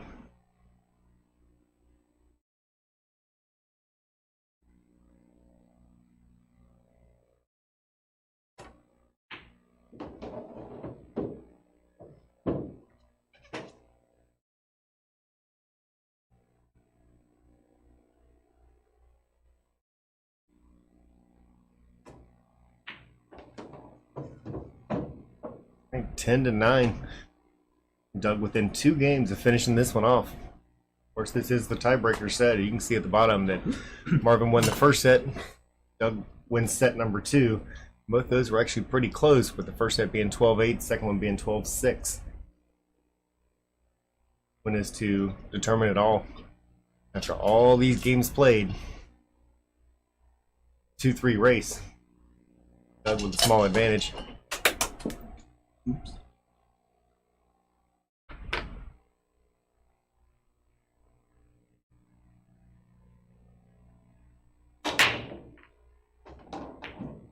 Oh, 1 ball finding, or excuse me, 1 ball found a corner.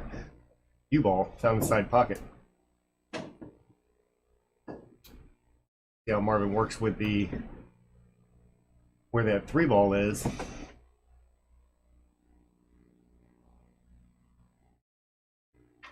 They like to go ahead and try to line it up straight and play the 3-8 combo.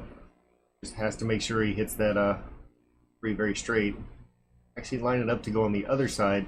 Maybe put it by about the 2nd diamond up from the bottom on this far right rail, or 3rd diamond.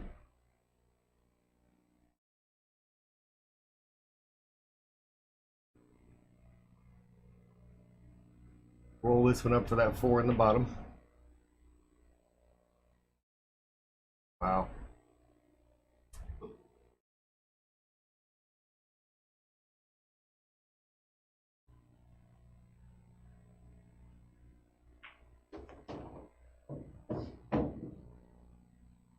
That one a little bit strong, but there is the defense to be played here.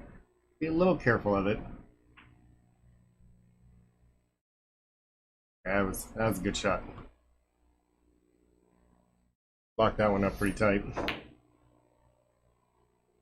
Great hit. Is that going in? Never mind, that wasn't tight at all.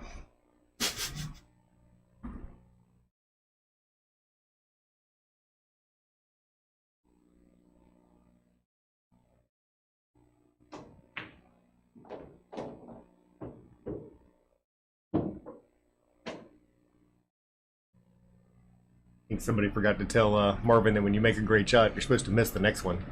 I thought that was just a general rule. Like he feels a need to run this one out.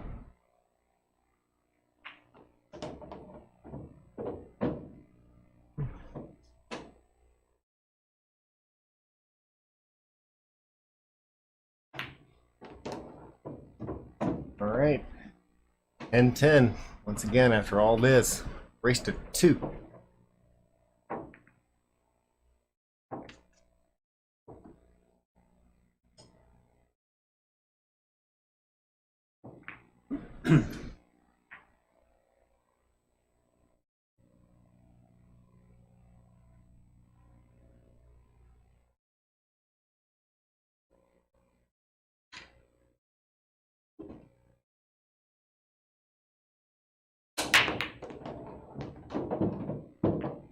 One ball finds its way into the side pocket, and once again, a shot on the 2, and everything has opened up pretty nicely. You can get from 3 to 5, 6. It's all there. I'm definitely not saying that it's easy, but gotta make that ball first.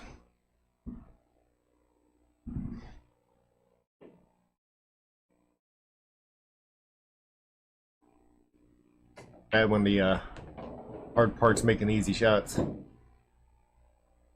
That's a tough break there. A little traffic in the way, and obviously that 3 ball can't go all the way down. See if Doug decides to put that 3 ball on the bottom rail. He might even be cross banking it. Yep, just trying to get that cue ball down there. He wanted it behind, maybe behind the 8, but regardless, still left a long, tough shot. See this bottom right corner pocket coming into play here.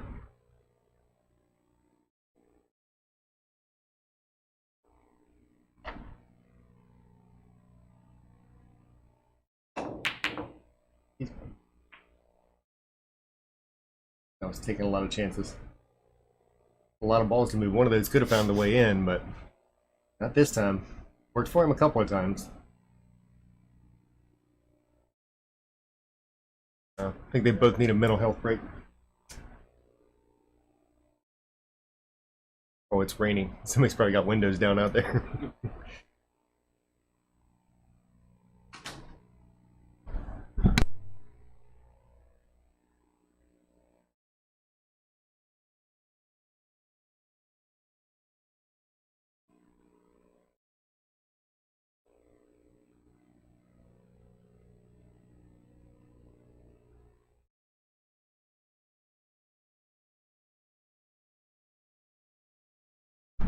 All right, pardon the quick break. Apparently we had a sunroof open out there. So one of the players, we are in Florida, so it rains with absolutely no warning.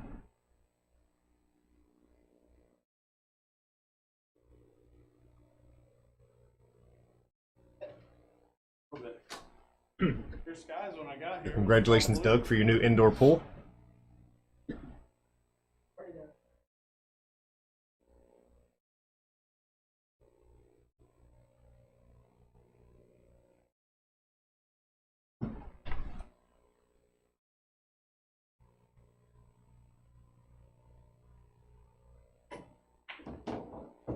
I knew that was going to happen. Ouch. That's a game changer.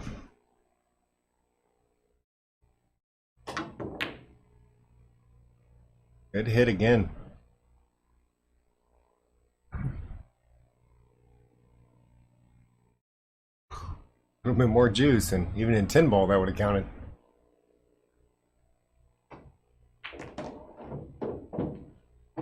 Yeah, well played there. Using that 8 ball to help making sure it stays under control and on that side.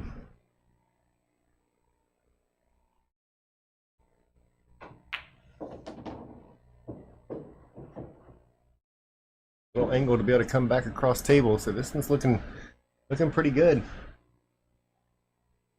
Coming down pretty good. Oh yeah, that's definitely somewhere in there, and he's gonna like this one.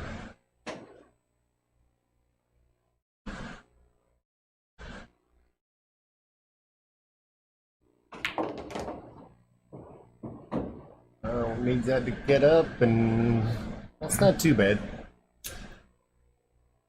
Pretty much the exact same shot he had in the last one.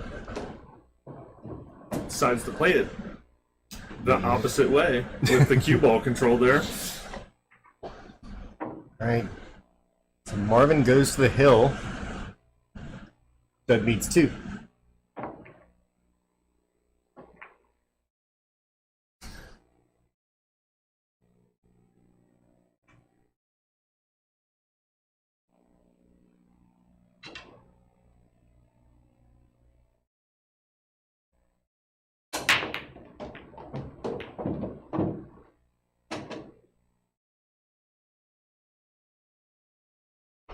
One finds its way to the side. 2 stays open. He's had this shot a couple of times.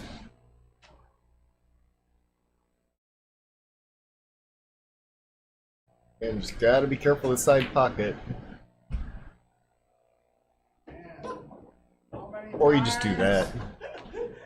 I guess that's how you miss the side pocket.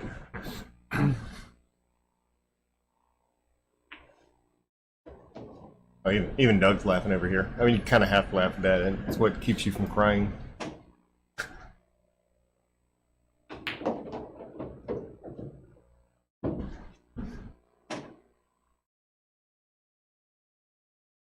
A little stun shot, try to get it over for the 7 ball. Got to watch out for that ball. Just didn't quite get low enough. I'm guessing he was probably wanting to get above the 9. It's pretty tight trying to go between the 9 and 7. There is a defense here, but that's such a long stretch. I think I just try to get that. Locked it up nicely. That might have won in the match there.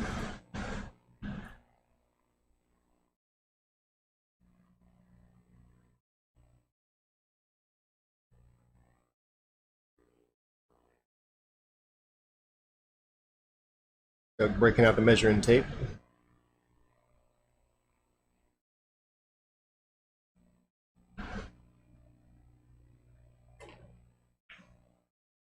Great hit.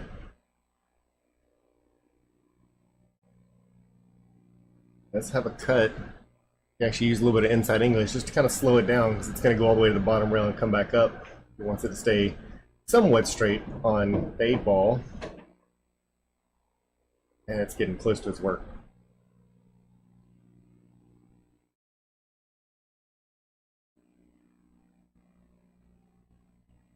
It's going to go all the way out to the other rail and back. All right, what do we got?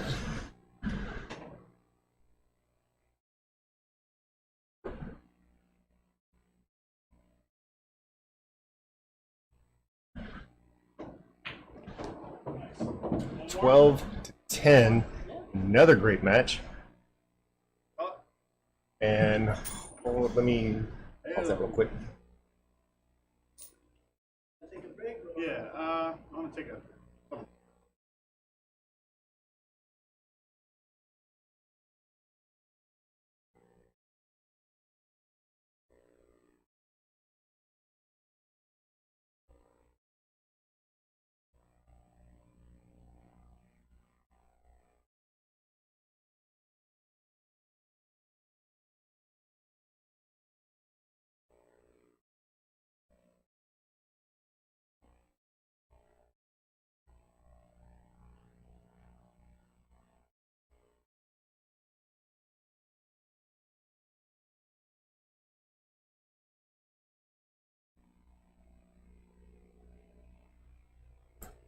All right, everyone, so we finished this one out with 12-10 on the last race, and Marvin ends up taking set 3 of 3, and ended up taking the tiebreaker set between them. So we are going to have to conclude for tonight. I always appreciate everybody that joins us, and hopefully you'll join us next time. We might even have a match coming on tomorrow, but I'll give you more information. And of course, just like our page, follow, and we'll get you updated as soon as we can. Thanks, everyone. Whoa.